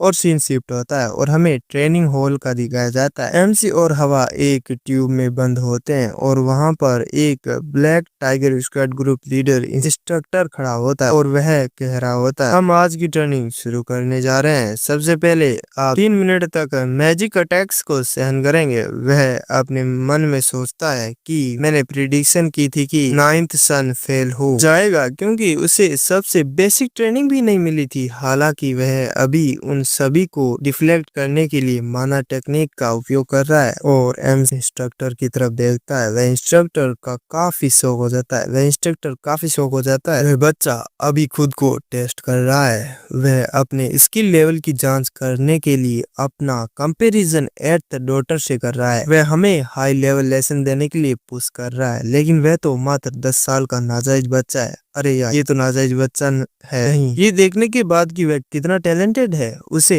ऐसा कहना काफी रूड होगा। बेहतर होगा कि मैं अपने पास्ट में किए गए व्यवहार पर विचार करूं। मैंने उसे वह सब सिखाने की पूरी कोशिश करूंगा। मैं कर सकता हूं जो मैं कर सकता हूं। ये नेमिंग सेरेमनी के लिए जस्ट एक लेसन से कहीं अधिक होगा। और एमसी अपने शरीर को चटकाते हुए कहता है फाइनली ये हो गया। हाउस होल्ड पागल है। एक बच्चे को एक ऐसे डिवाइस में डालना जो मैजिक को लगातार एक्टिव करता है ताकि मैजिक अटैक की अगेंस्ट रेजिस्टेंस विकसित हो सके। वेल, मुझे उनसे माफी मांगने की तो उम्मीद नहीं थी। मैंने अपने प्रति उनकी टोन में काफी अंतर देखा है, लेकिन फिर भी। और एमसी जाते हुए कहता है चलो थोड़ा आराम कर लेते हैं। तभी वहां से हवा निकलती है और एमसी पर हमला कर देती है और कहती है, हे बास्टर्ड, हमें बात करने की जरूरत है। तभी एमसी कहता है, तुम अभी क्या करने की कोशिश कर रही थी? हवा एमसी की तरफ उंगली करते हुए कहती है, जुबान संभाल कर, मैं एक वैध चाइल्ड हूँ और तुम नहीं, और मैं तुमसे 1 साल बड़ी भी हूँ। एमजी अपने मन में कहता है, मैं इससे डील नहीं करना चाहता, और जाते हुए कहता है, मेरे पास तुम जैसे फालतू लोगों से बात करने का टाइम नहीं है। और हवा अपने पंच पर माना यूज करते हुए एमसी की तरफ अटैक करती है और कहती है, मुझे इग्नोर मत करो। एमसी पीछे देखते हुए अपने मन में कहता है, ओहो, तो ये भी माना का यूज कर सकती है। मैं तो बस इसे इग्नोर करना चाहता था, लेकिन अब पानी सर से ऊपर चला गया है। और हवा के अटैक को डॉज करते हुए एमसी हवा का हाथ पकड़ लेता है और एमसी उससे कहता है, यदि तुम रोना धोना चाहती हो तो अपनी माँ की गोद में जाकर रो, मैं बहुत बिजी हूँ, मुझे परेशान मत करो। भाई हमारा एमसी किसी शिग्मा की तरह कहता है। तभी हवा एमसी से कहती है, ये सब तुम्हारा फॉल्ट है, ये स्टेज सिलेक्शन में तुमने जो किया उसके कारण हो रहा है। मेरा कंपैरिजन हमेशा तुमसे किया जाता है। तुम बाकी नाजायजों की तरह चुपचाप क्यों नहीं पड़े रहते हो और कहीं गायब क्यों नहीं हो जाते हो? चाइल्ड, ये सही नहीं है। मैं रात के खाने के बाद सो नहीं पाती हूँ, मैं हमेशा ट्रेनिंग करती रहती हूँ, लेकिन तुम तो बॉर्न टैलेंटेड थे। नहीं, मैं ये सब नहीं करना चाहती थी, लेकिन माँ। तभी वह अपने मुंह पर हाथ रख लेती है। तभी एमसी उसकी तरफ देखते हुए कहता है, हर समय दूसरों को ब्लेम करना सचमुच काफी कंफर्टेबल होगा तुम्हारे लिए। मैं एक नाजायज बच्चा हूँ, जैसे तुमने कहा, इसलिए मुझे वो नहीं मिला जो तुम्हें मिला। अगर तुम सो नहीं सकती तो मत सो। अगर तुम्हें स्नैक्स छोड़कर भी तुम मेरी बराबरी नहीं कर पा रही हो तो खाना तक छोड़ दो। अगर तुम मुझसे नाराज हो तो करो जो भी तुम कर सकती हो मुझसे आगे निकलने के लिए। अगर तुम ये सब कर लेती हो तो तुम इस लायक हो जाओगी कि मैं तुमसे माफी मांगू। ये फैमिली इसी तरह से चलती है, छोटी बच्ची। तभी हवा अपनी मुट्ठी भींचते हुए कहती है, एरोगेंट बास्टर्ड, ठीक है, मैं नेमिंग सेरेमनी में तुमसे कहीं बेहतर परफॉर्म करूंगी और मैं ये कंफर्म करूंगी कि तुम माफी मांगो। Don't forget it. एमसी पीछे देखते हुए कहता है, हाँ, मैं इसका वेट करूंगा। और सीन शिफ्ट हो जाता है। हमें सेक्शन 7 ट्रेनिंग हॉल का दिखाया जाता है। ये ट्रेनिंग हॉल सिर्फ डायरेक्ट लाइन वालों के लिए होता है, मतलब कि जो वैध बच्चे होते हैं उनके लिए होता है। मतलब नाजायज बच्चे इसमें एंटर नहीं हो सकते। यहाँ पर केवल डायरेक्ट लाइन वालों को ही ट्रेनिंग करने के लिए अलाउ है। तभी वहां पर आती है हमारी मोमी हायोंग, कुल माता, और वह मेड से कहती है, हमें अकेले छोड़ दो, मुझे अपनी बेटी से अकेले में बात करनी है। और वह ट्रेनिंग हॉल में एंटर हो जाती है और हवा से कहती है, तुम क्या कर रही हो?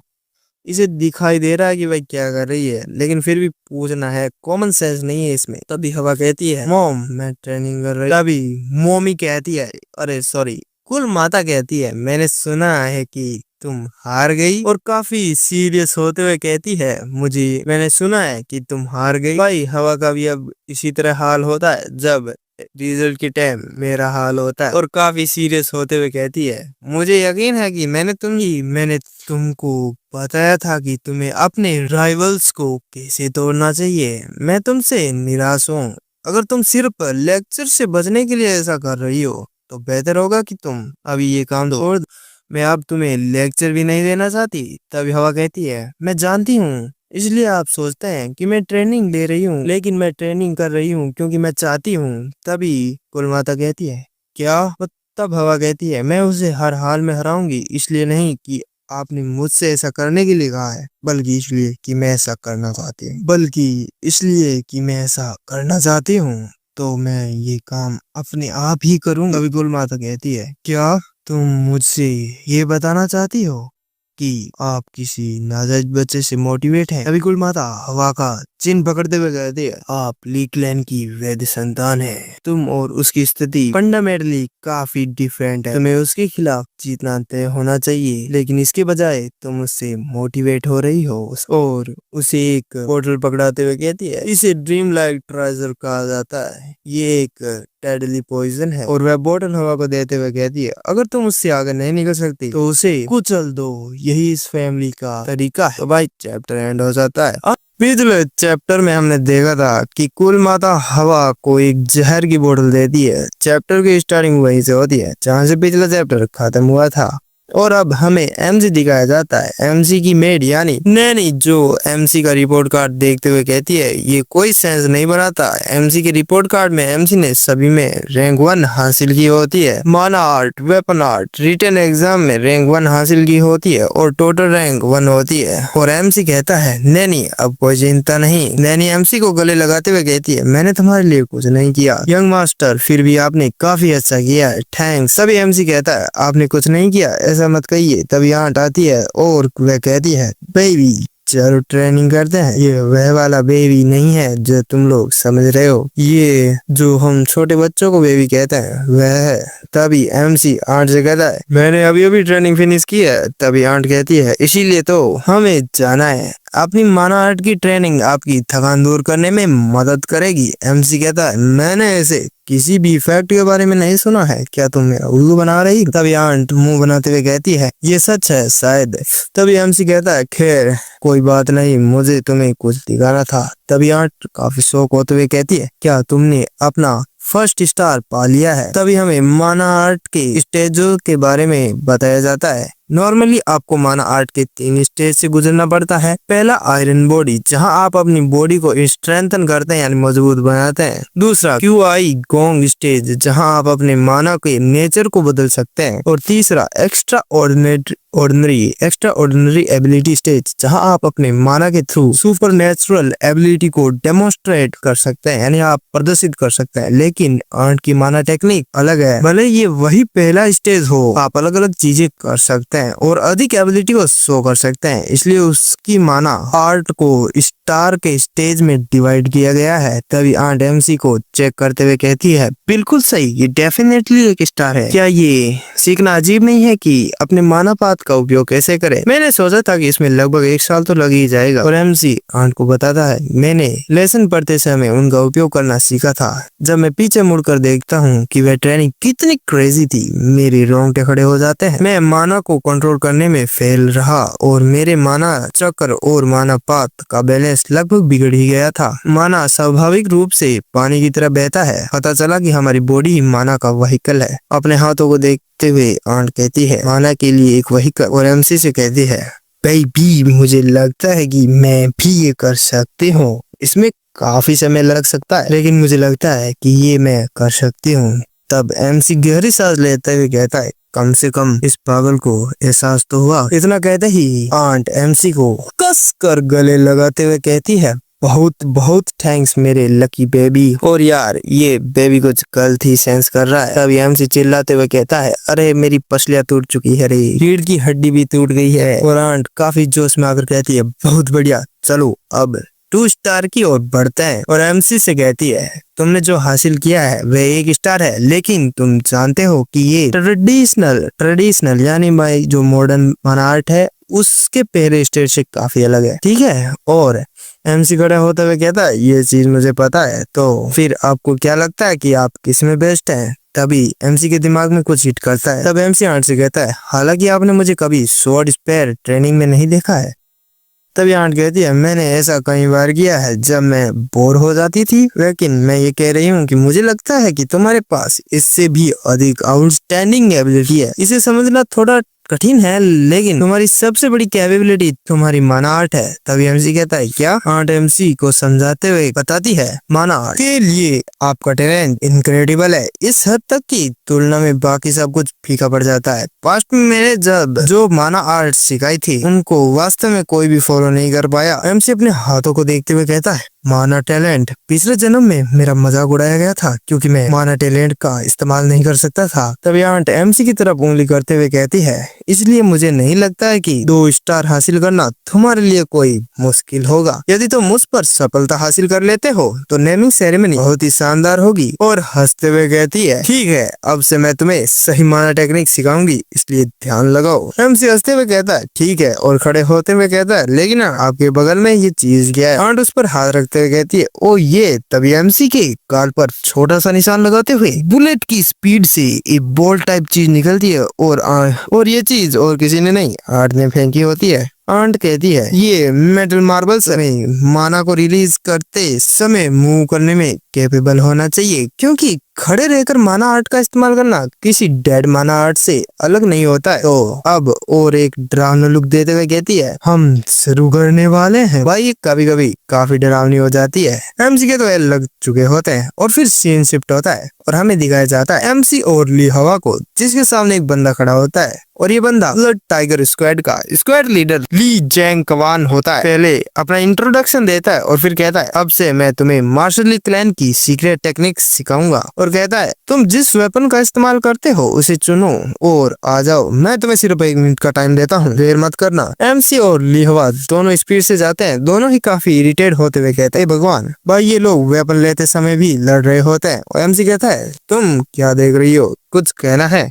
तब हवा कहती है, कौन घूर रहा है और मेरे पास कहने को कुछ नहीं है, और धीरे से कहती है, तुम भी सोर्ड का यूज करने वाले हो है ना? एमसी कहता है नहीं। तब हवा कहती है, क्या? लेकिन हर बार जब तुम वेपन आर्ट में ट्रेनिंग लेते हो तो तुम निश्चित रूप से एक स्वॉर्ड का यूज करते हो। तभी वह इंस्ट्रक्टर कहता है, तुम क्या कर रहे हो? तब एमसी कहता है, आपने मुझसे कहा था कि एक वेपन चुनो और आओ, तो मैं आ गया। तब इंस्ट्रक्टर कहता है, मैंने डेफिनेटली तुम्हें कहा था कि तुम जो वेपन इस्तेमाल करते हो उसे चुनो, जो वेपन इस्तेमाल करते हो वह उसे लेकर आओ, तुम तो पूरा गोदाम ही उठा लाए हो। एमसी कहता है, ये सभी वही वेपन्स है जिनका मैं इस्तेमाल करता हूँ। तब इंस्ट्रक्टर एमसी को कहता है, मैंने सोचा था कि तुम मूर्ख नहीं हो, लेकिन पता चला कि तुम तो पूरे पगलेट हो। और वह अपना स्पेयर निकालते हुए कहता है, अब से मैं जो कहने जा रहा हूँ उसे याद रखना। मैंने कहा था कि मैं तुम दोनों को क्रेन की सीक्रेट टेक्निक सिखाऊंगा, लेकिन मैं तुम लोगों को पोस्टर या स्किल नहीं सिखा रहा हूँ। मार्शल ली क्लैन में कई अल्टीमेट नामक सीक्रेट आर्ट्स हैं। उन सीक्रेट आर्ट्स को सीखने के लिए आपको मूल बातें जानने की जरूरत है। और वह उन दोनों की तरफ बढ़ते हुए कहता है, आपको अपने ब्लड में सोई हुई सिक्स्थ सेंस को एक्टिव करने की जरूरत है। अब मैं तुम्हारे सेंस को अवेक करने वाला हूँ। और अटैकिंग पोस्टर बनाते हुए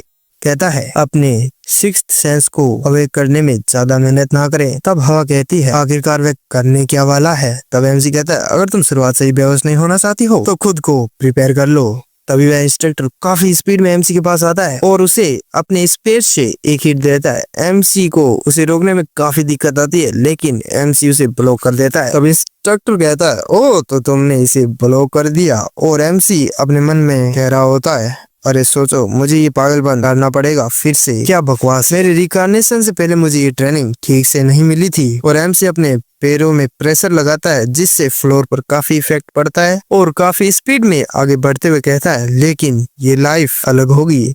और भाई चैप्टर एंड हो जाता है। पिछले चैप्टर में हम देखा था कि एमसी और हवा को एक नया इंस्ट्रक्टर ट्रेनिंग देने आता है। ये चैप्टर की शुरुआत वहीं से होती है। चैप्टर की शुरुआत में इंस्ट्रक्टर उन दोनों की काफी अच्छी तरह से धुलाई कर रहा होता है। लगातार हमलों पर हमले हो रहे होते हैं। एमसी कहता है, ले जांग क्वान के साथ ट्रेनिंग शुरू किए 1 महीना हो गया है। इतनी कड़ी ट्रेनिंग कि हमारी हड्डियां तक टूट गई है और हमें इंटरनल इंजरी भी हो चुकी है। ये उस तरह की ट्रेनिंग नहीं है जो किसी 10 साल के बच्चे को दी जानी चाहिए, लेकिन मैं इसके बारे में कोई शिकायत करने का इरादा नहीं रखता। मुझे ये अब समझ में आने लगा है। तभी हवा खड़े होते हुए कहती है, क्या मैं फिर से बेहोश हो गई? तभी एमसी कहता है, हाँ ये 22वीं बार था, मैं सिर्फ 16 बार ही बेहोश हुआ हूँ। तभी हवा चिल्लाते हुए कहती है, मैं बस तैयार नहीं थी। तभी इंस्ट्रक्टर अपने मन में कहता है, एट द चाइल्ड ली हवा, उसका शरीर काफी स्ट्रॉन्ग है। मैंने उस पर काफी जोर से हमला किया, लेकिन वह एक बार भी सीरियस इंजर्ड नहीं हुई। और एमसी की तरफ देखते हुए कहता है, और वह नाजायज पहले तो मैंने सोचा था कि वह एक इडियट है, वह अपने साथ बहुत सारे वेपन्स लेकर आया था, लेकिन वह उन सभी में काफी स्किल्ड है। वह उन सभी को इस्तेमाल करना जानता था। अब 1 महीना हो गया है और ऐसा लगता है कि अब उसकी पकड़ ठीक होने लगी है। और एक छोटी सी मुस्कान देते हुए कहता है, इंटरेस्टिंग। और इंस्ट्रक्टर उन दोनों से कहता है, हम ट्रेनिंग को रिस्टार्ट करने वाले हैं, तो अपनी पोजीशन पर वापस जाओ। और दोनों अपनी पोजीशन पर चले जाते हैं। एमसी हवा से कहता है, जब मैं तुम्हें सिग्नल दूं तो क्या तुम मेरे लिए उसे एक बार ब्लॉक कर दोगी? तब हवा कहती है, और मैं ऐसा क्यों करूंगी भला? तब एमसी कहता है, अगर तुम्हें ऐसा नहीं करना चाहती तो ऐसा मत करो। मैंने सोचा था कि हम एक अच्छा अटैक कर सकते हैं। और भाई हवा अजीब सा मुंह बना लेती है, जैसे इसको किसी ने कड़वा करेला खिला दिया हो, और कहती है, क्या तुम्हें पूरा यकीन है? तब एमसी कहता है, बिल्कुल। तब हवा कहती है, तुम्हें मुझे इसे पे बैक करना होगा। और वह इंस्ट्रक्टर पर हमला करने चली जाती है।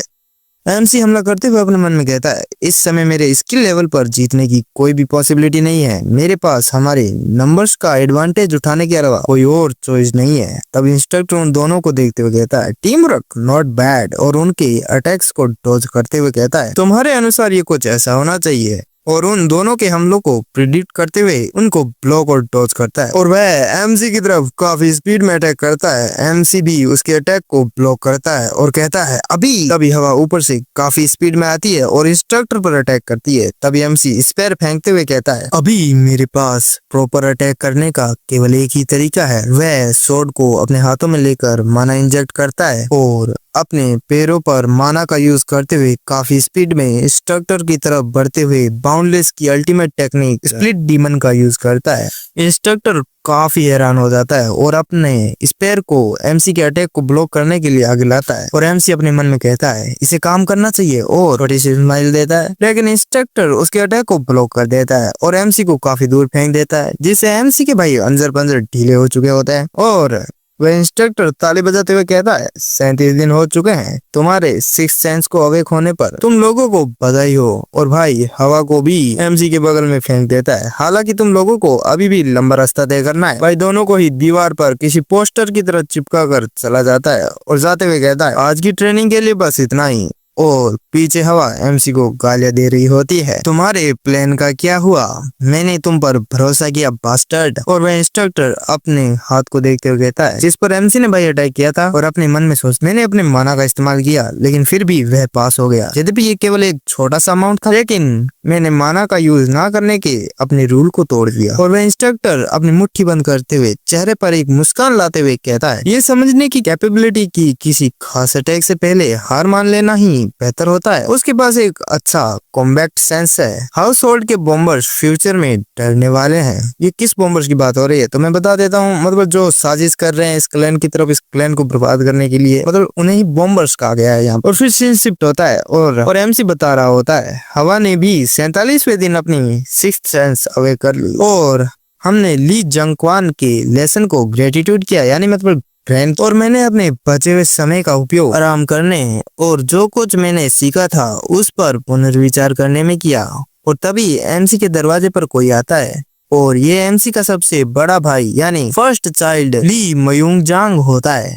और वह कहता है, तो तुम हो यांग? तभी एमसी कहता है, बड़े भाई। और एमसी हमें अपने बड़े भाई के बारे में बताते हुए कहता है, उन्हें ट्विन स्टार का टाइटल दिया गया है। वे लगभग सेकंड रैंक मैजिशियन और सेकंड रैंक मार्शल आर्टिस्ट हैं। लोग उन्हें एडमायर करते हैं और उनसे डरते भी हैं, लेकिन मेरे लिए वह मेरा एकमात्र भाई है जो मेरी परवाह करता है। और वह दोनों एक टेबल पर बैठे होते हैं। एमसी का बड़ा भाई एमसी से कहता है, मुझे खेद है कि मैं आपका बड़ा भाई होने के बावजूद आप पर ज्यादा अटेंशन नहीं दे पाया। मैं इन दिनों थोड़ा बिजी रहा हूँ। एमसी कहता है, नहीं नहीं ये ठीक है। एमसी का बड़ा भाई एमसी से पूछता है, ये तुम्हारा मुझसे मिलना पहली बार होगा, फिर भी तुमने मुझे तुरंत पहचान लिया? एमसी कहता है, बिल्कुल, मैं शायद आपका हाफ ब्रदर हूँ, लेकिन मैं अपने सबसे बड़े भाई का चेहरा नहीं पहचान सकता क्या? तभी एमसी का बड़ा भाई सैड एक्सप्रेशंस के साथ कहता है, हाफ ब्रदर, ऐसे शब्दों का इस्तेमाल मत करो।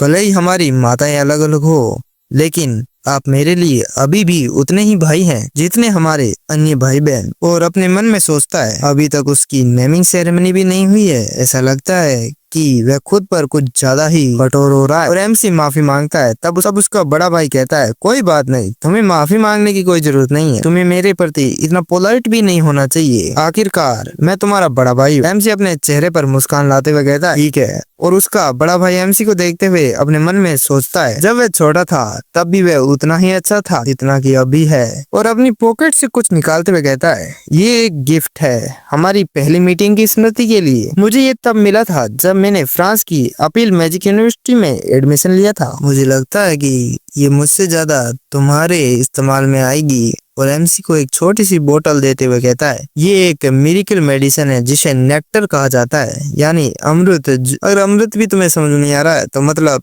देवताओं की शराब जो देवता लोग पीते हैं। तब एमसी उसको अपने हाथ में लेते हुए कहता है, नेक्टर ये एक बहुत हाई टायर मिरेकल हर्ब है जो फ्रांस के मैजिक टावर में हर साल 500 ml ही बनती है। और एमसी कहता है अपने बड़े भाई से, लेकिन ये तो बहुत ज्यादा कीमती है। और कहता है, बहुत बहुत थैंक्स बड़े भाई। और फर्स्ट चाइल्ड यानी भाई एमसी का बड़ा भाई थोड़ा सा शॉक हो जाता है और कहता है तुम थोड़े अलग हो। तब एमसी कहता है क्या मतलब है आप? और एमसी का बड़ा भाई यानी फर्स्ट चाइल्ड कहता है अब तक मैं जिन भाई बहनों से मिला हूँ उन सभी ने मुझे एक राइवल के रूप में देखा है। मैं एक्चुअली में काफी खुश हूँ कि तुम अलग हो, हालांकि मुझे इसकी आदत नहीं है। तभी एमसी कहता है आपको कोई गलतफहमी हुई है। तब एमसी का बड़ा भाई काफी हैरानी से देखता है। एमसी कहता है ऐसा नहीं है कि मैं आपको राइवल के रूप में नहीं देखता हूँ, आप मेरे राइवल हैं क्योंकि मैं लीग क्लैन का मेंबर हूँ। और अपनी छाती ठोकते हुए कहता है इसलिए मुझे सिर्फ आप अपना प्यारा सा छोटा सा नन्हा सा मुन्ना सा भाई मत समझिए। कौन जानता है कि क्या हो सकता है, शायद मैं बड़ा होकर तुम्हारा सबसे बड़ा राइवल बन जाए। होप करता हूँ कि ये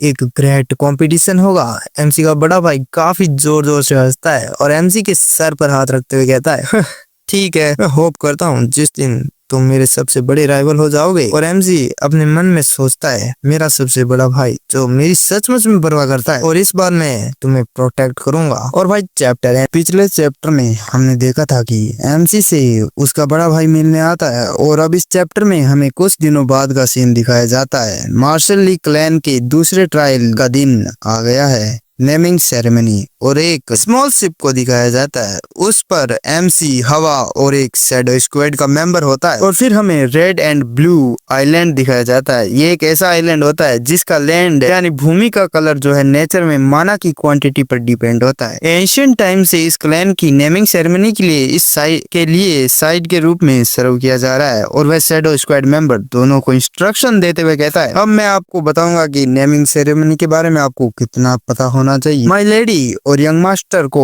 इस आइलैंड पर 3 वीक्स तक सरवाइव करना होगा खुद को साबित करने के लिए। और बैज और वॉच की तरफ इशारा करते हुए कहता है ये डिवाइस आपके लोकेशन को ट्रैक करने के लिए दिए गए हैं, सो प्लीज इन्हें हर समय पहने रखना। लास्ट 3 वीक की पीरियड के बाद रॉयल चैम्बर 2 दिनों के लिए खुला रहेगा। एमसी और हवा उन डिवाइसेस को पहन लेते हैं और उन दोनों को उस आइलैंड पर छोड़ दिया जाता है। हवा एमसी की तरफ देखते हुए कहती है मुझे तुमसे कुछ कहना है। और एमसी कहता है फाइनली तुमने अपना मन बना ही लिया है ना। हवा कहती है क्या बक रहे हो। और एमसी कहता है मैं जानता हूँ कि जब से हम ट्रेनिंग कर रहे थे तब से ही तुम मुझसे कुछ कहने की कोशिश कर रही हो। तभी हवा कहती है तुम्हें ये कैसे पता चला। और एमसी हवा की तरफ देखते हुए अपने मन में सोचता है मुझे ये कैसे पता नहीं होगा, तुम्हारी हरकतें ही सब कुछ बता देती हैं। और कहता है कहो मैं कम से कम सुन तो लूं तुम कहना क्या चाहती हो। और हवा अपना बैज उतारती है और एमसी की तरफ देखती है और वह भी अपना बैज उतारे ताकि उन दोनों की भाई कोई बात ना सुन पाए। और एमसी भी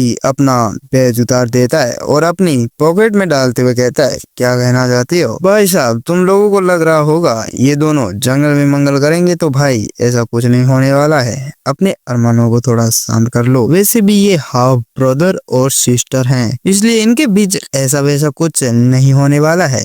वैसे भी हो भी सकता है भाई ये मानवा जो ठहरी।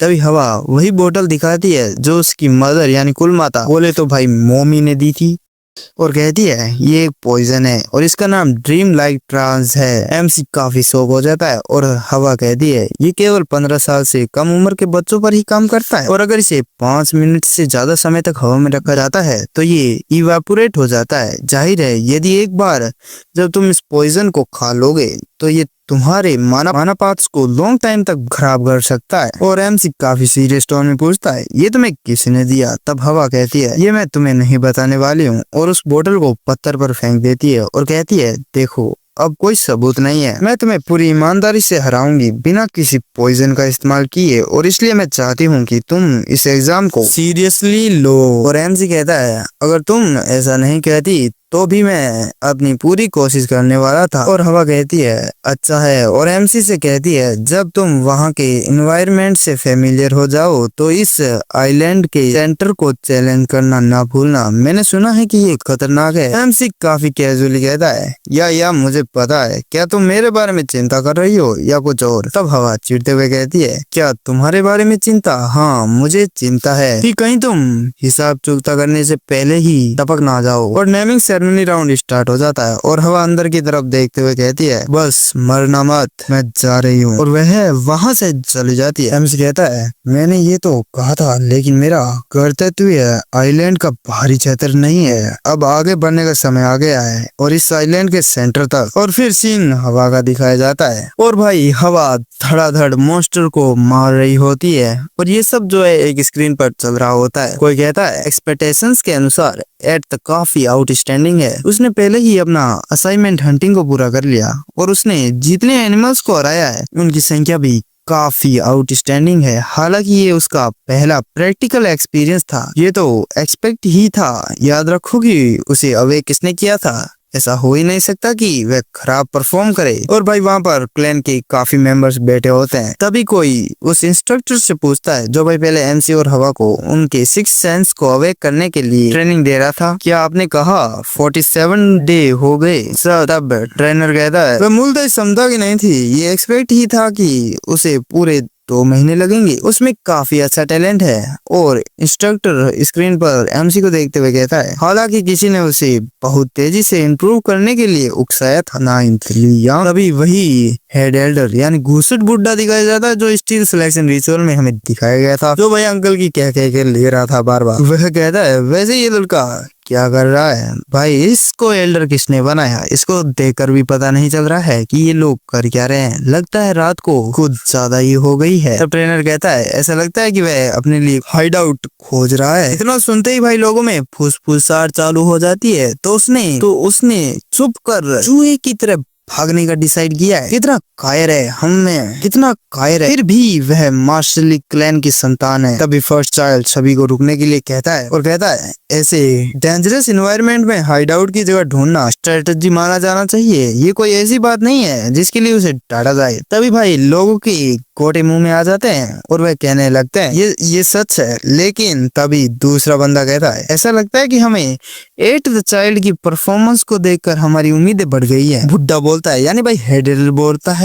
मार्शली क्लैन में नॉर्मल होना एक पाप है, ये सही नहीं है। और अब जब मैं इसके बारे में सोचता हूँ तो ये तो आप सही है। मार्शली फैमिली का एक व्यक्ति कुछ एवरेज काम कर रहा है, जो कि एक बहुत ही हिलेरियस सीन है। भाई ये बुड्ढा कुछ ऐसी फीलिंग दे रहा है जब तुम्हारा रिजल्ट आ रहा हो और तुम्हारे रिश्तेदार फोन करके तुम्हारे मार्क्स पूछते हैं और मार्क्स कमाने पर जो तुम्हें सुनाते हैं जिससे तुमको कैसा फील होता है, ये बिल्कुल वैसी ही फीलिंग दे रहा होता है। बिल्कुल रिलेटिव वाली वाइब आ रही होती है। भाई मानो हो चाहे रियल लाइफ, ऐसे लोग तुम्हें हर जगह मिल जाएंगे। तभी फर्स्ट चाइल्ड को काफी गुस्सा आ रहा होता है और अपने मन में कहता है, एक बच्चे को उसकी बैकग्राउंड और वह कहाँ से आया है उसके आधार पर मजाक उड़ाना, हमारा क्लैन कब से इतना नीचे गिर गया, या शायद ये हमेशा से ही ऐसा था। लेकिन आइलैंड के सेंटर की ओर जाते हुए यान क्या सोच रहा है और अपनी साइड में देखता है और उसकी साइड पर बैठे होते हैं अंकल टैंगो, जो अपने नाखून चबाते हुए कहते हैं, आखिरकार वह सोच क्या रहा है।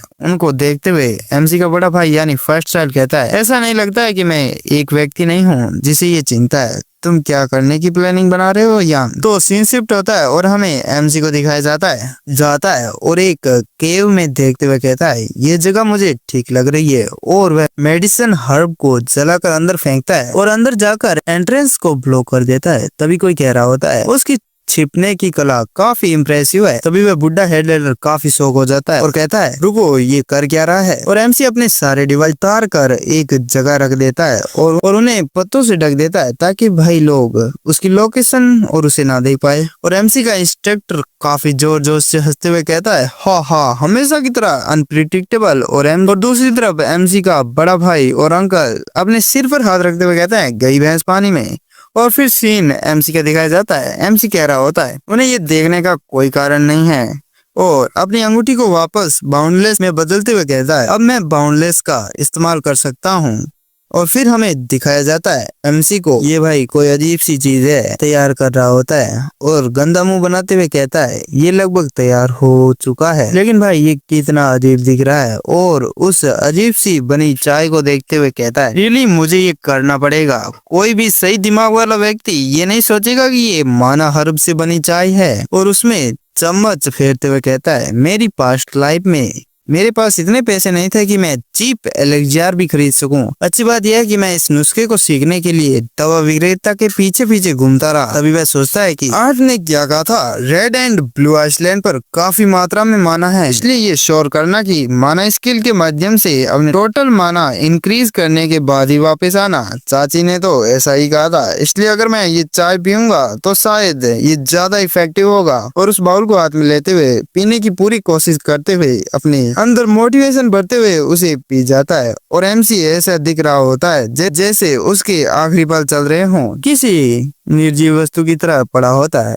और अपने मन में कहता है इतना भयंकर स्वाद था। और भाई 18 दिन बाद का समय दिखाया जाता है, मतलब भाई एमसी को उस आइलैंड पर 18 दिन हो चुके हैं और हमें मयूंगजांग यानी फर्स्ट चाइल्ड का ऑफिस दिखाया जाता है।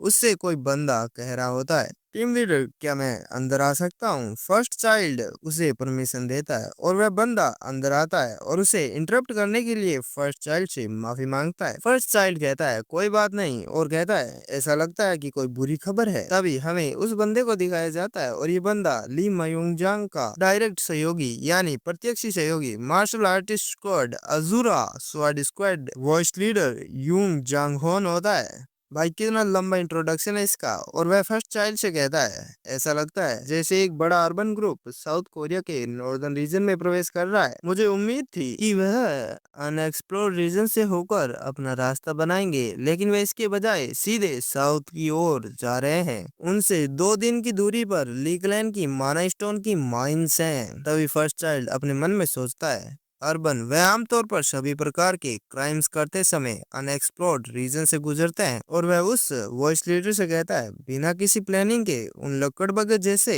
बास्टर्ड का हमारी टेरिटरी में एंटर करना पॉसिबल नहीं है। तभी वह वॉइस लीडर कहता है वह अर्बन जैसे लग रहे थे, लेकिन ये सिर्फ एक डिस्गाइज हो सकता है। पॉसिबल है कि उनके पीछे कोई और फोर्स हो सकती है। तब फर्स्ट चाइल्ड कहता है 9 ड्रैगन स्ट्रॉन्ग होल्ड के बारे में भी खुफिया जानकारी थी, जो अपनी फोर्स को नॉर्दर्न बॉर्डर की तरफ ले जा रहे थे। झांगयुआन का जाइंट ऑर्गेनाइजेशन है द 9 ड्रैगन स्ट्रॉन्ग होल्ड। हम उनके साथ अनएक्सप्लोर्ड रीजन्स की ओर जाने वाले बॉर्डर शेयर करते हैं और उन्होंने रेगुलरली हमारी टेरिटरी में एंटर करके लीकलैंड को प्रोवोक किया है। हो सकता है कि फादर के यहाँ ना होने की बात लीक हो गई हो। हमारे एनिमीज के लिए कुछ प्रयास करने का इससे बेहतर समय कोई नहीं हो सकता। और अपनी चिन पर हाथ रखते हुए कहता है "यह हमारी इंटेलिजेंस ब्रांच को भी इसके बारे में पता है। तब वॉइस लीडर कहता है मैं इसके बारे में ब्रांच से ज्यादा जल्दी से पता लगाने में एबल था, क्योंकि उन पर नजर रखने का आपका ऑर्डर था। तब फर्स्ट चाइल्ड अपनी कुर्सी से खड़े होते हुए कहता है तो फिर इस मैटर के बारे में और अधिक जानकारी हासिल करने के लिए इंटेलिजेंस ब्रांच के साथ कोऑपरेट करो। मुझे लगता है कि इसमें और भी कुछ है। और बाहर की तरफ देखते हुए अपने मन में सोचता है आई होप कि ये एक बुरी फीलिंग से ज्यादा कुछ नहीं हो। और फिर हमें रेड एंड ब्लू आइसलैंड का सीन दिखाया जाता है और वहां पर एक मैजिक सर्कल बना हुआ होता है और वह मैजिक सर्कल एक्टिवेट होता है और उससे टेलीपोर्ट होकर एक बंदा निकलता है। और वह बंदा कहता है एक नाजायज बच्चे को मारने के लिए 2 दिन काफी होने चाहिए। और हमें अगले दिन का सीन दिखाया जाता है और हमें एक मॉन्स्टर को दिखाया जाता है जो कि 7th रैंक मॉन्स्टर ड्रैगन जिसका नाम ड्रैगो होता है उससे एमसी लड़ रहा होता है। और भाई ड्रैगन अपने मुंह से एमसी की तरफ एक फायरबॉल रिलीज करता है और एमसी उस फायरबॉल को डोज करते हुए उस ड्रैगन की तरफ काफी स्पीड में जाता है और जंप करते हुए अपनी स्वॉर्ड से डीमन स्प्लिट स्किल का यूज करता है और उस ड्रैगन के सर पर हिट करता है और उस ड्रैगन की इंस्टेंट डेथ हो जाती है। और एमसी अपना पसीना पहुंचते हुए कहता है ड्रैगन्स डेफिनेटली एक डिफरेंट लेवल पर है।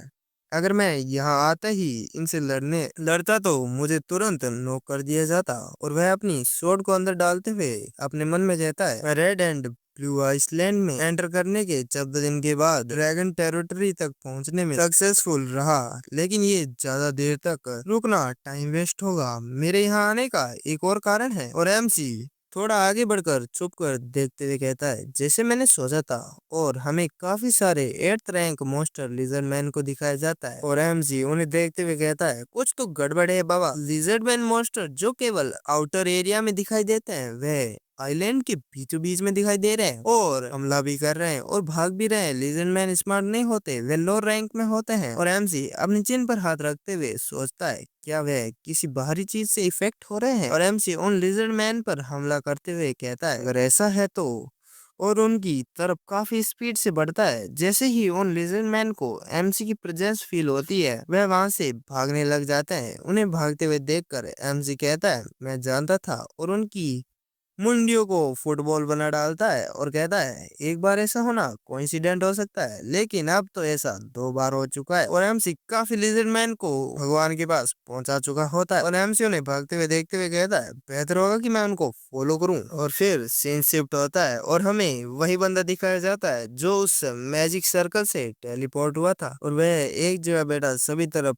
पर्पल कलर की फॉग फैला रहा होता है। और वह बंदा कहता है मार्शली क्लैन की ब्लड लाइन के लोग निश्चित रूप से अनोखे होते हैं। इतना छोटा सा लड़का अकेले इतने सारे मॉन्स्टर को टेक डाउन करने में सक्सेसफुल हो रहा है। हालांकि ये ठीक होना चाहिए। तभी एक लिजर्ड उसके पीछे आता है और उसके सामने झुक जाता है। और वह बंदा कह रहा होता है आखिरकार वह एक छोटा सा बच्चा ही तो है जो निश्चित रूप से ऐसे स्पष्ट जाल में फंसी जाए। और ये बंदा होता है ट्रेनर निश्याम सोयो। और वह कहता है मुझे यकीन है कि मुझे प्लान बी का सहारा नहीं लेना पड़ेगा। और उस बंदे को छुपकर हमारा एमसी देख रहा होता है और वह अपने मन में सोचता है मैं थोड़ा सा डाउटफुल था क्योंकि ये बिल्कुल ओबियस था, लेकिन ये वास्तव में एक ट्रैप था। मॉन्स्टर को कंट्रोल करने की एबिलिटी, क्या ये एक ट्रेनर है? और कोई आउटसाइडर यहाँ कैसे आ सकता है? अगर यहाँ पर कोई टेलीपोर्टेशन स्पेल सर्कल सेटअप हो तो ये इम्पॉसिबल नहीं है। इसका मतलब यह है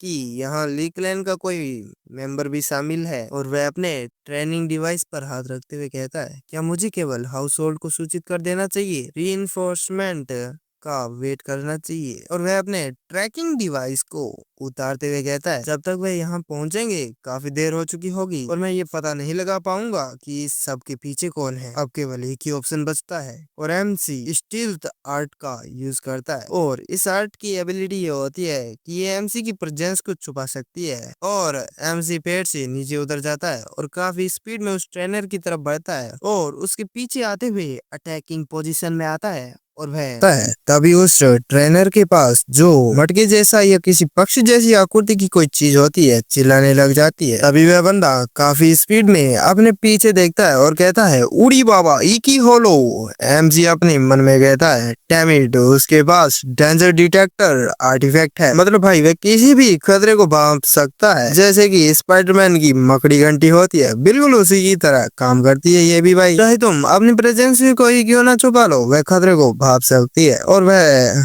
बंदा काफी मुश्किल से एमसी के अटैक को ब्लॉक करता है। वह बंदा कहता है मार्शली क्लैन की नाजायज संतान, तुम मेरी एक्सपेक्टेशन से कहीं अधिक बेहतर हो।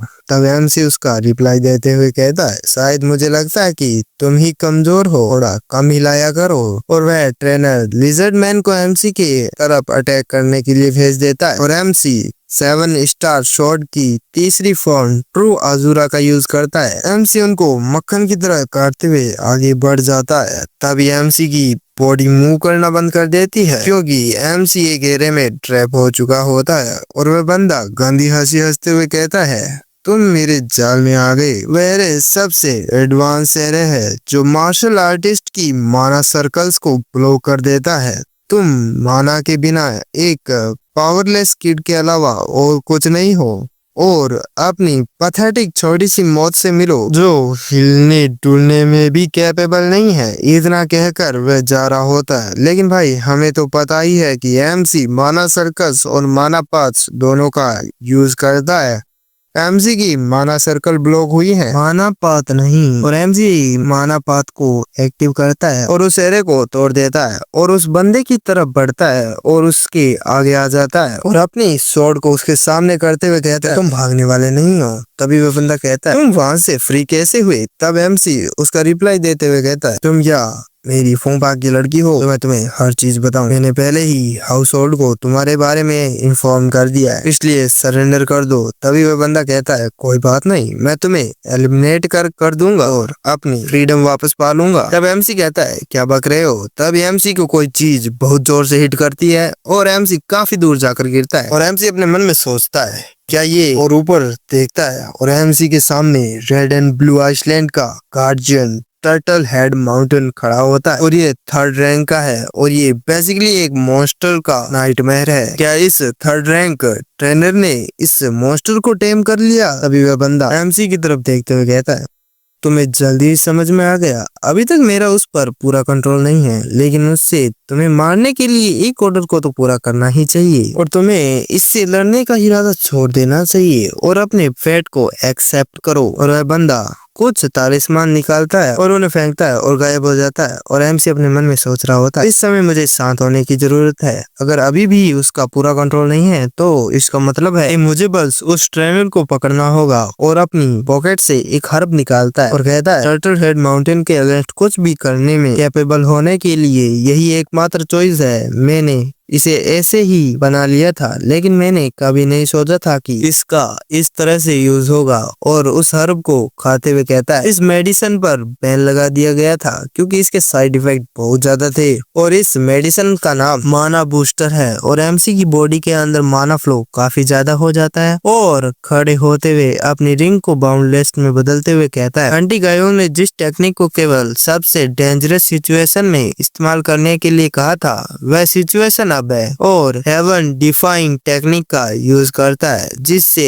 एमसी के पास काफी सारी थंडर स्ट्राइक्स, माना फ्लो काफी ज्यादा दिख रहा होता है। काफी स्पीड में माउंटेन टर्टल की तरफ बढ़ता है और एक स्ट्राइक लगाता है जिसके इम्पैक्ट से एमसी पीछे सरक जाता है और एमसी अपने मन में सोचता है, मैं उस पर एक खरोच तक नहीं लगा पाया। तभी एमसी उसकी तरफ हमला करने के लिए बढ़ता ही है, तभी वह टर्टल हेड अपने मुंह से रोर करता है जिससे पर्पल वेव्स निकलती हैं और इसका नाम the turtle head mountain cry of fear होता है। इन माना वेव के कारण मैं हमला नहीं कर सकता। तभी एमसी की डार्क एनर्जी एमसी को कवर करती है और माना वेव्स को ब्लॉक करती है, मतलब mountain head turtle fear ability को ब्लॉक करती है और एमसी उस माउंटेन टर्टल की तरफ हमला करने के लिए आगे बढ़ जाता है और बाउंडलेस की फर्स्ट टेक्निक स्प्लिट डीमन का यूज करता है और टर्टल पर एक क्रिटिकल हिट देता है जिससे उस टर्टल को थोड़ा डैमेज होता है और वह टर्टल आसमान की तरफ डार्क पर्पल फ्लेम्स छोड़ने लग जाता है। एमसी की हालत काफी ज्यादा खराब हो चुकी होती है। उस मेडिसिन के कारण एमसी कहता है, मेरे पास टाइम नहीं है। माना बूस्टर और हेवन डिफाइंग टेक्निक के साइड इफेक्ट के कारण मैं कुछ समय के लिए हिल नहीं पाऊंगा। एमसी काफी तेज भागते हुए कहता है, मुझे 10 सेकंड के अंदर अंदर उस ट्रेनर को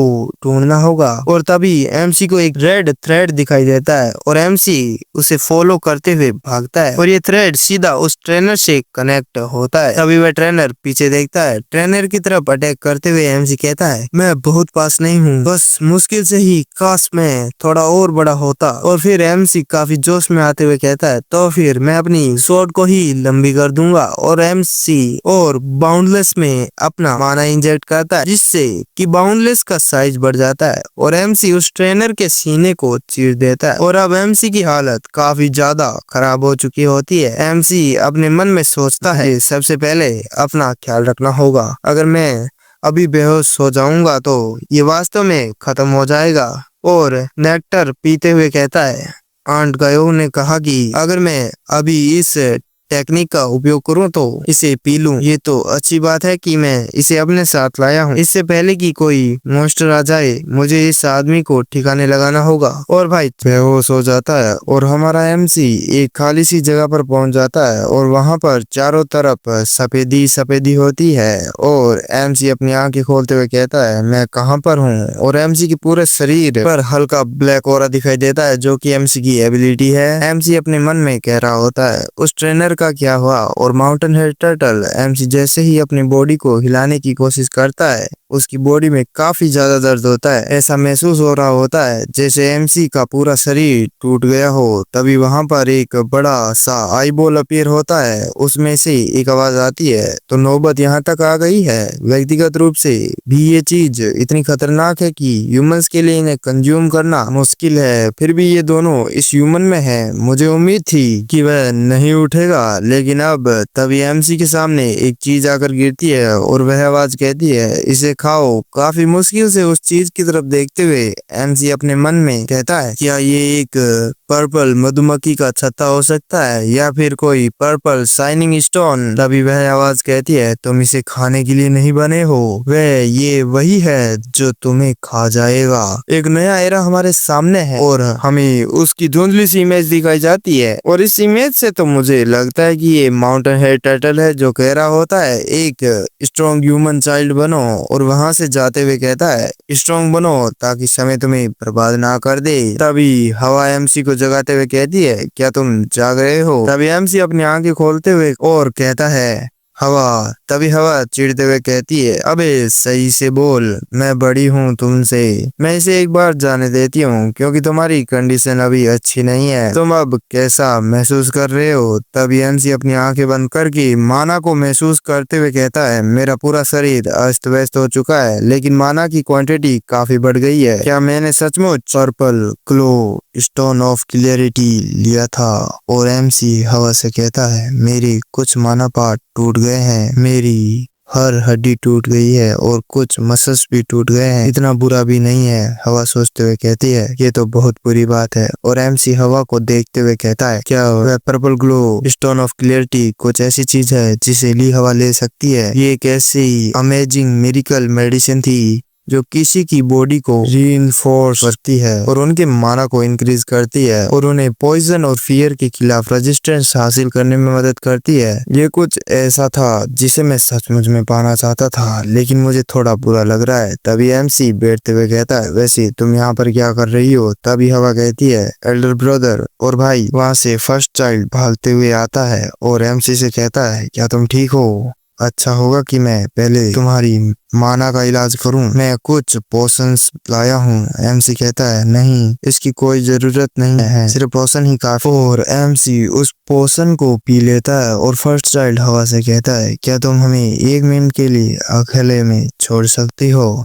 हवा कहती है, ठीक है, और हवा वहां से चली जाती है। फर्स्ट चाइल्ड यानी एमसी का बड़ा भाई एमसी से कहता है, अगर तुम्हें कुछ हो जाता तो मैं ट्रेनर के साथ साथ उसके साथ शामिल सभी ऑर्गेनाइजेशन को भी मिटा देता, चाहे ऑर्गेनाइजेशन कितनी भी बड़ी हो या ग्रेट ही क्यों ना हो। एमसी कहता है, सुनकर अच्छा लगा। और फर्स्ट चाइल्ड कहता है, तुमने जो किया वह कुछ ऐसा था जिसे हर मार्शल आर्टिस्ट को एक्युमुलेट करने का प्रयास करना चाहिए। हालांकि मैं इसे आपका बड़ा भाई होने के नाते पॉजिटिव वे में नहीं सोच सकता था। अब एमसी कहता है, मुझे टर्टल हेड माउंटेन के दिखने की उम्मीद नहीं थी, मुझे माफ कर दो। अगर मुझे पता होता तो मैं बस वेट करता। और एमसी का बड़ा भाई गहरी सांस लेते हुए कहता है, ये अच्छी बात है कि तुम एरोगेंस और कॉन्फिडेंस के बीच का अंतर जानते हो। तब एमसी कहता है, एल्डर ब्रदर, मैंने ट्रेनर की टेक केयर की है इसलिए मैं मानता हूँ कि मेरे पास उसकी इंफॉर्मेशन जानने का राइट है। तब एल्डर ब्रदर अपने सिर पर हाथ रखते हुए कहता है, मैंने सोचा ही था कि तुम ऐसा कुछ कहने वाले हो।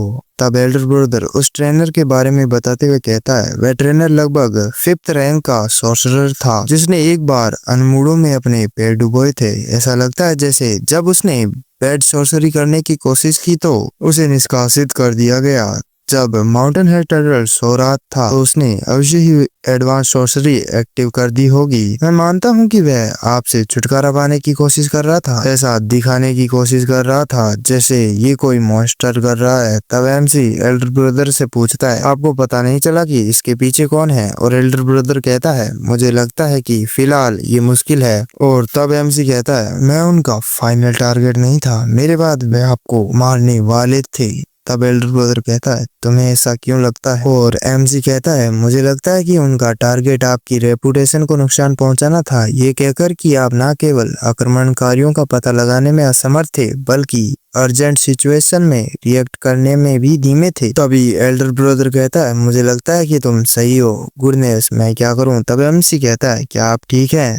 और एल्डर ब्रदर एमसी के सर पर हाथ फेरते हुए कहता है, मैं ठीक हूँ, इससे मेरी इमेज को थोड़ा नुकसान पहुंचेगा लेकिन इससे कोई बड़ा फर्क नहीं पड़ेगा। मैं ज्यादा समय तक अपनी पोजीशन खाली नहीं छोड़ सकता, बेहतर होगा कि मैं वापस चला जाऊं। तभी एमसी एल्डर ब्रदर का हाथ पकड़ते हुए कहता है, क्या हम ऐसा नहीं कर सकते कि मान लीजिए कि आपने प्रेडिक्ट किया था कि ट्रेनर अटैक करेगा, मुझे समय से पहले रिस्पॉन्स करने का ऑर्डर दे दिया, मैं तदनुसार गवाही दूंगा। एमसी अपने मन में सोचता है, तब ऐसा प्रतीत होगा जैसे वह किसी ऐसी चीज के लिए तैयार था जिसे इंटेलिजेंस ब्रांच भी नहीं पकड़ सकी। तब एल्डर ब्रदर कहता है, लेकिन यदि आप केवल सच बोलेंगे तो ये आपके लिए बेहतर होगा। तब एमसी खड़े होते हुए कहता है कि यदि मैं ऐसा करूंगा तो लोग मुझसे अधिक सावधान हो जाएंगे और मुझे कंपटीशन के रूप में देखने लगेंगे। एल्डर ब्रदर कहता है, तो ऐसा है तो ठीक है, मुझे लगता है कि इससे हम दोनों को ही बेनिफिट होगा।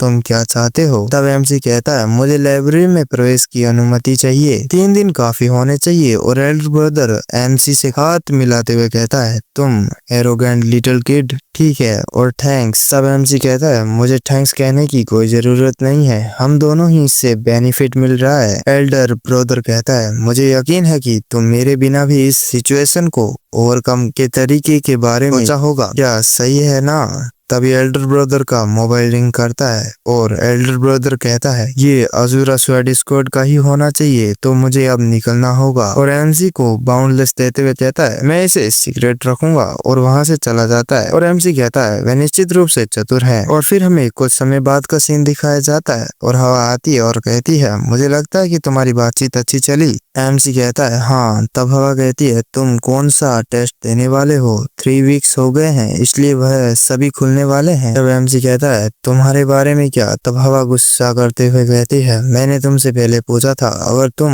मुझे बताओ तो मैं तुमको बताऊंगी। तब हवा छाती ठोकर कहती है, जैसा तुम्हें लगता है कि मैं सबसे डिफिकल्ट वाला करने वाली हूँ, तो अब तुम्हारे बारे में क्या? तब एमसी कहता है, द हॉल ऑफ फाइटिंग। तब हवा कहती है, ऐसा कोई टेस्ट भी होता है क्या? तुम उसके बारे में तो बात नहीं कर रहे जो सरहद पर है ना? तब एमसी कहता है, बिल्कुल ठीक। तब हवा काफी डिसअपॉइंट होते हुए कहती है, मैं डिसअपॉइंट हूँ, मुझे लगा था कि तुम इससे बेहतर हो, लेकिन तुम तो बाहर जा रहे हो, तो अब तुमसे बात करने का कोई सेंस नहीं बनता है। और अपने मन में सोचती है, मैंने सोचा था कि तुम दूसरों से बेहतर हो, नहीं मुझसे भी बेहतर हो। तब एमसी हवा को जाते हुए देखकर अपने मन में सोचता है, ऐसी मान्यता है कि टेस्ट की डिफिकल्टी हॉल की लोकेशन पर डिपेंड करती है। वह सोच रही होगी कि मैं आसान रास्ता अपना रहा हूँ। और दूसरी तरफ जाते हुए कहता है, लेकिन मुझसे इसे घंटा फर्क नहीं पड़ता है। एमसी फॉरेस्ट के अंदर जाते हुए सोचता है, मुझे ठीक से याद नहीं आ रहा है, लेकिन मुझे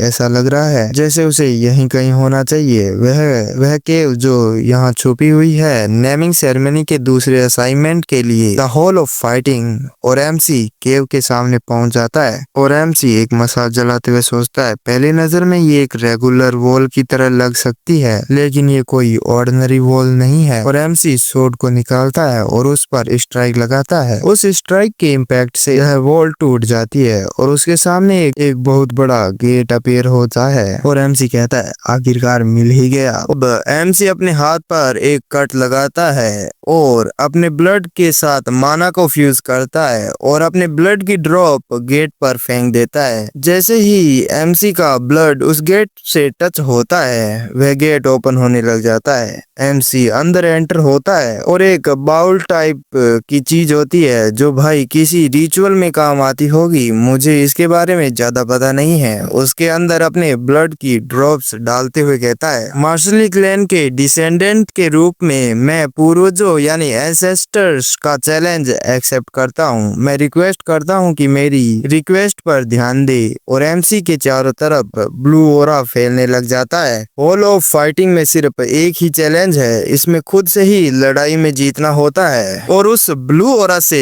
एमसी की रिप्लिका यानी डुप्लीकेट या कॉपी कह सकते हो वह बनती है। और एमसी अपनी स्वॉर्ड निकालते हुए कहता है, मेरे पास अनलिमिटेड संख्या में प्रयास है, अगर मैं हार मान भी लूं तो भी मैं तब तक इसे नहीं छोड़ सकता जब तक मैं इसमें सक्सेसफुल ना हो जाऊं। मतलब भाई एमसी अनलिमिटेड ट्रायल दे सकता है जब तक वह खुद को ही हरा नहीं देता है। और एमसी कहता है, चलो शुरू करते हैं। एमसी बस आगे बढ़ने की कोशिश ही करता है, तब तक एमसी की बनी हुई कॉपी जैसे किसी बटर की स्लाइस को काटा जाता है, उसी तरह वह एमसी की गर्दन को काट देता है। मतलब भाई एमसी को रिएक्ट करने का भी टाइम नहीं मिलता है। एमसी वापस रिस्पॉन हो जाता है और एमसी अपने गले को पकड़ते हुए काफी जोर से चिल्लाता है और अपने मन में सोचता है, क्या ये अभी अभी मेरा गला काटा गया था? अच्छा ऐसा है, ये एक इल्यूजन था। मैं हॉल ऑफ फाइटिंग में नहीं मर सकता, लेकिन ये बिल्कुल रियलिस्टिक लगता है ज्यादातर ऑर्डिनरी लोग पागल हो जाएंगे यदि उन्हें इसका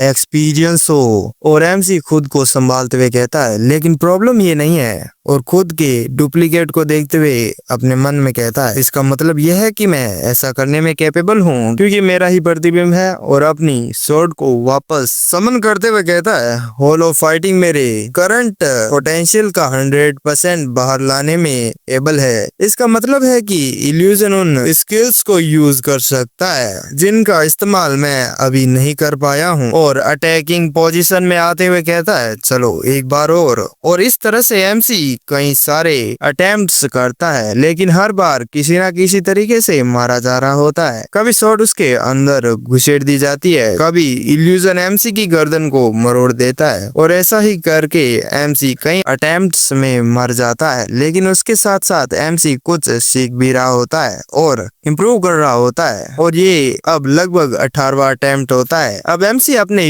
इल्यूजन को काफी अच्छी खासी टक्कर दे रहा होता है और इसके साथ ही एमसी काफी ज्यादा टाइड हो चुका होता है और कहता है, लेकिन मुझे लगता है कि फाइनली मुझे समझ में आ रहा है। मुझे अब अपने बारे में सब कुछ समझ में आने लगा है। मेरी सबसे बड़ी ताकत मेरी फ्लेक्सिबिलिटी है और इरेगुलरिटी पर काबू पाने की एबिलिटी। और अपनी शॉट को स्पेयर में बदलते हुए कहता है, एक्सपेक्टेशन पर खरा उतरने की फ्रीडम। और यही बात है। और उसकी तरफ अटैक करता है और एमसी का इल्यूजन एमसी के अटैक को ब्लॉक करता है। और एमसी फाइट करते हुए अपने मन में कहता है, जितना ज्यादा मैं इसे लड़ूंगा हम दोनों उतने ही सिमिलर होते जाएंगे, मतलब एक जैसे होते जाएंगे। और एमसी के इल्यूजन में काफी ज्यादा फाइट होती है। कभी एमसी उसका अटैक डॉज करता है तो कभी ब्लॉक करता है और फिर एमसी का इल्यूजन स्वॉर्ड पर माना इंजेक्ट करता है और एमसी की तरफ बुलेट की स्पीड से बढ़ता है और एमसी की बॉडी के अंदर अपनी स्वॉर्ड को घुसेड़ देता है। तब एमसी इस इल्यूजन से कहता है, स्टूपिड। और एमसी उस इल्यूजन का हाथ पकड़ लेता है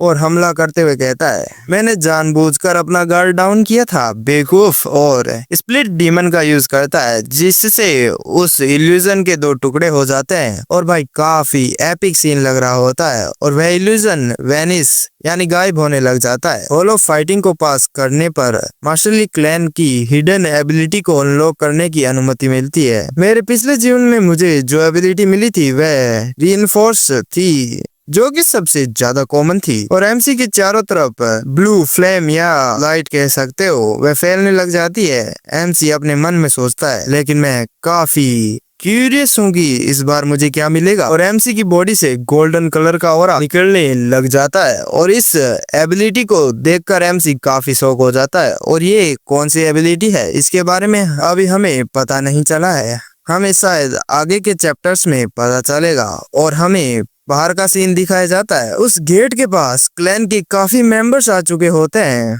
और इसमें हमारे अंकल ट्यांगो भी होते हैं। वह गहरी सांस लेते हुए कहते हैं, मैंने सोचा था वह बदमाश अब तक बाहर आ चुका होगा। पता नहीं वह बच्चा नेमिंग सेरेमनी में और कितनी घटनाओं का कारण बनेगा। तभी कोई कहता है, माना डेंसिटी में चेंज हो रहा है। और अंकल त्यांगो जल्दी से गेट की तरफ देखते हैं और गेट खुलता है और उसके अंदर से एमसी बाहर आ रहा होता है, लेकिन एमसी वहीं पर बेहोश हो जाता है। और अंकल त्यांगो भागकर उसे संभालते हैं और कहते हैं, क्या तुम ठीक हो? और एमसी कहता है, प्लीज कोई मुझे खाना या पानी दो। अंकल त्यांगो का चेहरा देखने लायक होता है। उन्होंने तो कुछ और ही सोचा था कि एमसी बहुत ज्यादा पिट कर आ रहा है और वह काफी गुस्से में कहता है, तुम बास्टर्ड। और फिर सीन शिफ्ट होता है और हमें एमसी का घर दिखाया जाता है और हमें एमसी की नैनी को दिखाया जाता है जो रोते हुए कहती है, यंग मास्टर। और एमसी को गले लगाते हुए कहती है, क्या तुम्हें पता है मुझे कितनी चिंता हो रही थी? तुमने उस एंशियंट हॉल ऑफ फाइटिंग को चैलेंज दिया था जिसे तुम्हारे पूर्वजों ने माउंटेन हेड टर्टल पर बनाया था। हालांकि मैं तुम्हारे लौटने पर तुम्हें डांटने के बारे में सोच रही थी, लेकिन मुझे खुशी है कि आप वापस आ गए यंग मास्टर। और अपने आंसू पोंछते हुए कहती है, मैं तुम्हारे लिए बात तैयार करती हूँ। जैसे ही आपका काम पूरा हो जाए मैं खाना भी लगा देती हूँ। और एमसी नैनी से पूछता है मेरी आंट कहाँ पर है, मैंने सोचा था कि वह यहाँ पर पहले से ही होगी। तब नैनी कहती है उसके बारे में। तब एमसी नैनी की तरफ देखते हुए कहता है क्या हुआ, और नैनी एमसी को कुछ बताती है और फिर सीन शिफ्ट होता है और हमें आंट को दिखाया जाता है जो कह रही होती है तुम वापस आ गई। तब एमसी पूछता है आपको क्या हुआ, और भाई आंट सराखों के पीछे खड़ी होती है लेकिन फिर भी वह हंसते हुए पूछती है सॉरी, ये देखकर अच्छा लगा कि तुम ठीक हो। इससे भी इम्पोर्टेंट ये है कि तुमने अपना टोटल माना इंक्रीज कैसे किया। तुम्हारी बॉडी ये सब हैंडल करने में एबल नहीं होनी चाहिए। जल्दी करो और बैठ जाओ, हमें बातें करने की जरूरत है। एमसी कहता है आंट, और आंट अपने सर पर हाथ रखते हुए और हंसते हुए कहती है मैं ठीक हूँ। एमसी अपने मन में कहता है मैंने नहीं सोचा था कि वह मेरे लिए इतनी दूर तक जा सकती है। मेरी आंट के यहाँ होने का कारण ये है क्योंकि उसने एल्डर और मेरे एल्डर ब्रदर के सामने सीन क्रिएट कर दिया था। मतलब भाई आंट ने बखेड़ा खड़ा कर दिया था। फ्लैशबैक का सीन दिखाया जाता है और आंट कह रही होती है ये तुम लोगों ने ही किया है, बार बार हमेशा की तरह तुम लोग ही ये करते हो। तब आंट एमसी से कहती है मुझे माफ कर देना बच्चे, जब भी मैं उन लोगों के बारे में सोचती हूँ जो तुम्हारे लिए परेशानी खड़ी करते रहते हैं तो मैं अपने गुस्से को काबू नहीं कर पाती हूँ। मुझे बस ये सोचकर गुस्सा आया मैं तुम्हें दोबारा नहीं देख पाऊंगी। और आंट अपना गला पकड़ते हुए कहती है बस ऐसा लगा जैसे कुछ घुट रहा हो। एमसी आंट के साथ बिताए हुए सभी पलों को याद करते हुए अपने मन में सोचता है सच कहूँ तो मैं अभी भी उस पर पूरा भरोसा नहीं कर सकता। हालांकि मैंने नोटिस किया है कि मैंने उसे अपनी फैमिली का वास्तविक हिस्सा मानना शुरू कर दिया है। ठीक है चलो इसे एक्सेप्ट कर लेते हैं। और एमसी हल्की सी स्माइल करते हुए आंट से कहता है मैं तुम्हें जल्दी ही बाहर निकाल लूंगा, बस थोड़ी देर और वेट करो। तब आंट एमसी से कहती है कैसी बात करते हो, बस अपने आप पर ज्यादा दबाव मत डालना। और एमसी जाते हुए कहता है नहीं करूंगा लेकिन आप जल्दी बाहर होंगी, मैं बहुत जल्द आपसे दोबारा मिलने आऊंगा। और सीन शिफ्ट होता है और हमें एयरपोर्ट का सीन दिखाया जाता है। वहां पर एक एरोप्लेन उतरता है और उस प्लेन के अंदर से ली क्लैन के पैट्रियार्च बाहर निकलते हैं और उनके स्वागत में ली क्लैन के काफी सारे मेंबर्स खड़े होते हैं। और पैट्रियार्च नीचे उतरते हुए कुलमाता से कहता है मुझे लगता है कि तुमने मेरे लिए काफी समय तक इंतजार किया है, देख रहे हो भाई रोमांस चल रहा है। तब कुलमाता ग्रीट करते हुए कहती है बिल्कुल नहीं, मैंने आपके लिए हॉट स्प्रिंग वाटर और खाना प्रिपेयर कर दिया है। तब पैट्रियार्च कहता है मैं समझ गया। और वहाँ पर एमसी और हवा भी खड़े होते हैं। एमसी पैट्रियार्च को देखते हुए अपने मन में सोचता है पूरी नेमिंग सेरेमनी की घटना के बाद मैंने सोचा कि आईडी काफी मजबूत हो गई होगी, लेकिन फिर भी मैं अभी भी नहीं बता सकता कि मेरे फादर और मेरे बीच कितना अंतर है। तभी एमसी और पैट्रियार्च का आई कांटेक्ट होता है और पैट्रियार्च थोड़ा आगे जाकर कहते हैं मैंने तुम्हें कहा है मुझे किसी ऐसे व्यक्ति की जरूरत नहीं है जो फैमिली के लिए फाइट से इनकार कर दे। हाउएवर, और पीछे देखते हुए कहता है ऐसा लगता है कि मेरा एक ही बच्चा है जो मुझे बीट करने की डिजायर रखता है। एमसी काफी शौक हो जाता है। बाकी सब बात करने लग जाते हैं कि वह किसके बारे में बात कर रहे हैं, क्या वह एल्डर ब्रदर है। एमसी गहरी सांस लेते हुए अपने मन में कहता है मुझे लगता था कि मैंने अपने इमोशन को बहुत अच्छी तरह से छुपा लिया है, लेकिन फिर भी वह मेरे मन की बात रीड करने में कामयाब रहे। फिर सीन शिफ्ट होता है और हमें मार्शल ली क्लैन के बैंक्वेट हॉल का सीन दिखाया जाता है और वहाँ पर एमसी एक साइड में खड़ा होता है और अपने मन में सोचता है शायद ऐसा इसलिए है क्योंकि ये मार्शल ली क्लैन के लिए रेयर है, लेकिन ये बैंक्वेट पार्टी उनके लिए बहुत बड़ी है। और एमसी एक पर्सन की तरफ देखते हुए कहता है वह पर्सन मैजिक टावर का सबसे यंग लीडर होने के लिए फेमस है। और दूसरे पर्सन की तरफ देखते हुए कहता है ये अनमायोडो चीफ है, नहीं मुझे लगता है कि अब वॉइस चीफ है। तभी वहाँ पर बटलर आता है और कहता है excuse me young master, patriarch आपको बुला रहे हैं। तब एमसी कहता है क्या फादर ने मुझे बुलाया। तब बटलर कहता है हाँ प्लीज इस तरफ आइए। और एमसी सोचता है फादर मेरे लिए पर्सनली पूछ रहे हैं, मुझे आशा है कि इसमें कुछ सीरियस ना हो। और फिर सीन शिफ्ट होता है और हमें एमसी के फादर का सीन दिखाया जाता है। वहां पर एमसी आता है और ग्रीट करते हुए कहता है आपने मुझे बुलाया फादर। और फिर एमसी अपना सर ऊपर करके फादर की तरफ देखता है तो वहां पर पैट्रियार्च के साथ एल्डर ब्रदर भी होता है। एमसी काफी टेंशन में सोचता है मुझे ये मत कहना कि।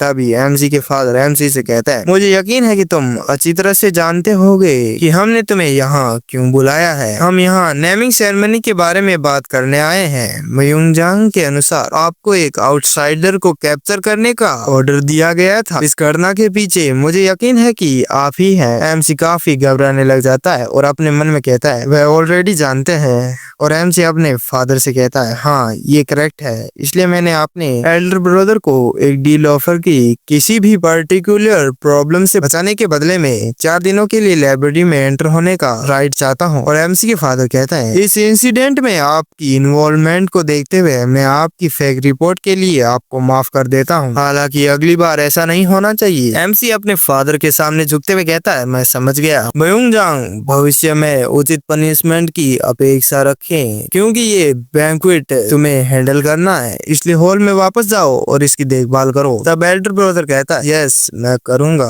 और जाते हुए एमसी के सामने देखकर स्माइल करता है। और एमसी एल्डर ब्रदर को देखते हुए अपने मन में कहता है आई होप कि वह ठीक हो। तब एमसी के फादर कहता है आपकी फॉल्स रिपोर्ट को छोड़कर इस घटना का समाधान पूरी तरह से आपकी ही उपलब्धि है। मुझे यकीन है कि आपको वह प्रॉमिस किया हुआ रिवॉर्ड जरूर मिलेगा जिसके बारे में आपने मयूंगजांग से बात की थी। अंत में हॉल ऑफ फाइटिंग के बारे में पता लगाने के लिए मैं आपको एक रिवॉर्ड दूंगा। तब एमसी तुरंत कहता है अगर ऐसा है तो, और एमसी पेट्रियाज से कुछ मांगता है जो हमें अभी नहीं दिखाया जाता है, वह हमें अगले चैप्टर्स में पता चलेगा। फिर सीन शिफ्ट होता है और हमें बैंक्वेट हॉल का सीन दिखाया जाता है। वहाँ पर पेट्रियाज लेक्चर दे रहे होते हैं उन सभी को थैंक्स जो इस इवेंट में शामिल होने के लिए लंबा सफर तय करके आए हैं। ये बैंक्वेट इन 2 बच्चों को ब्लेसिंग देने के लिए ऑर्गेनाइज किया गया है। और अब हम नेमिंग सेरेमनी के साथ आगे बढ़ेंगे। एट हवा आगे आओ क्योंकि आपको होली स्वॉर्ड द्वारा सेलेक्ट किया गया है। मुझे यकीन है कि आप हमेशा दूसरों के लिए मार्ग प्रकाशित करेंगे। इस लाइट ऑफ पाथ पर आपको आगे बढ़ने में मदद करने की आशा में मैंने आपको सोहयोन नाम दिया है। और हवा मेरा मतलब है सोहयोन क्योंकि भाई अब नाम चेंज हो चुका है, लेकिन भाई हम तो हवा ही बुलाने वाले हैं। वही नाम काफी सूटेबल लगता है और कंफर्टेबल भी लगता है। फिर पेट्रियाज कहते हैं अगला 9th चाइल्ड यांग आगे आओ। और एमसी आगे जाते हुए सोचता है ये स्टेज सिलेक्शन रिचुअल से कम्प्लीटली अलग रिएक्शन है, हालांकि इससे कोई फर्क नहीं पड़ता। और एमसी आगे जाकर खड़ा हो जाता है और पेट्रियाज कहता है जबकि आप स्ट्रॉन्ग, स्मार्ट और आप फ्लेक्सिबल भी हैं, लेकिन दूसरों के सामने झुकने वाले नहीं है। उसी तरह जैसे एक मास्टर ब्लैक स्मिथ स्टील के ब्लॉक से ब्लेड बनाता है, ठीक उसी तरह आपने अपने पोटेंशियल तक पहुंचने के लिए खुद को ट्रेन किया है। वैसे तो आपको डिस्क्राइब करने का इससे बेहतर कोई तरीका नहीं है। और ऊपर देखते हुए स्नैप करता है और कहता है मैं तुम्हें चेओल नाम देता हूँ। एमसी अपने नाम को देखते हुए कहता है पास्ट में उन्होंने मुझे चेओल नाम दिया ताकि मैं स्टील की तरह मजबूत जीवन जी सकूं, हालांकि अब इसके पीछे का अर्थ बदल गया है। और एक छोटी सी स्माइल देता है और अपने सीने पर हाथ रखते हुए मन में कहता है मैं तब तक नहीं रुकूंगा जब तक मैं मार्शल ली क्लैन के टॉप पर नहीं पहुंच जाता। और भाई चैप्टर एंड हो जाता है। तो मिलते हैं अगले वीडियो में। और भाई थोड़ा सा सपोर्ट करो ताकि मैं और भी मानवा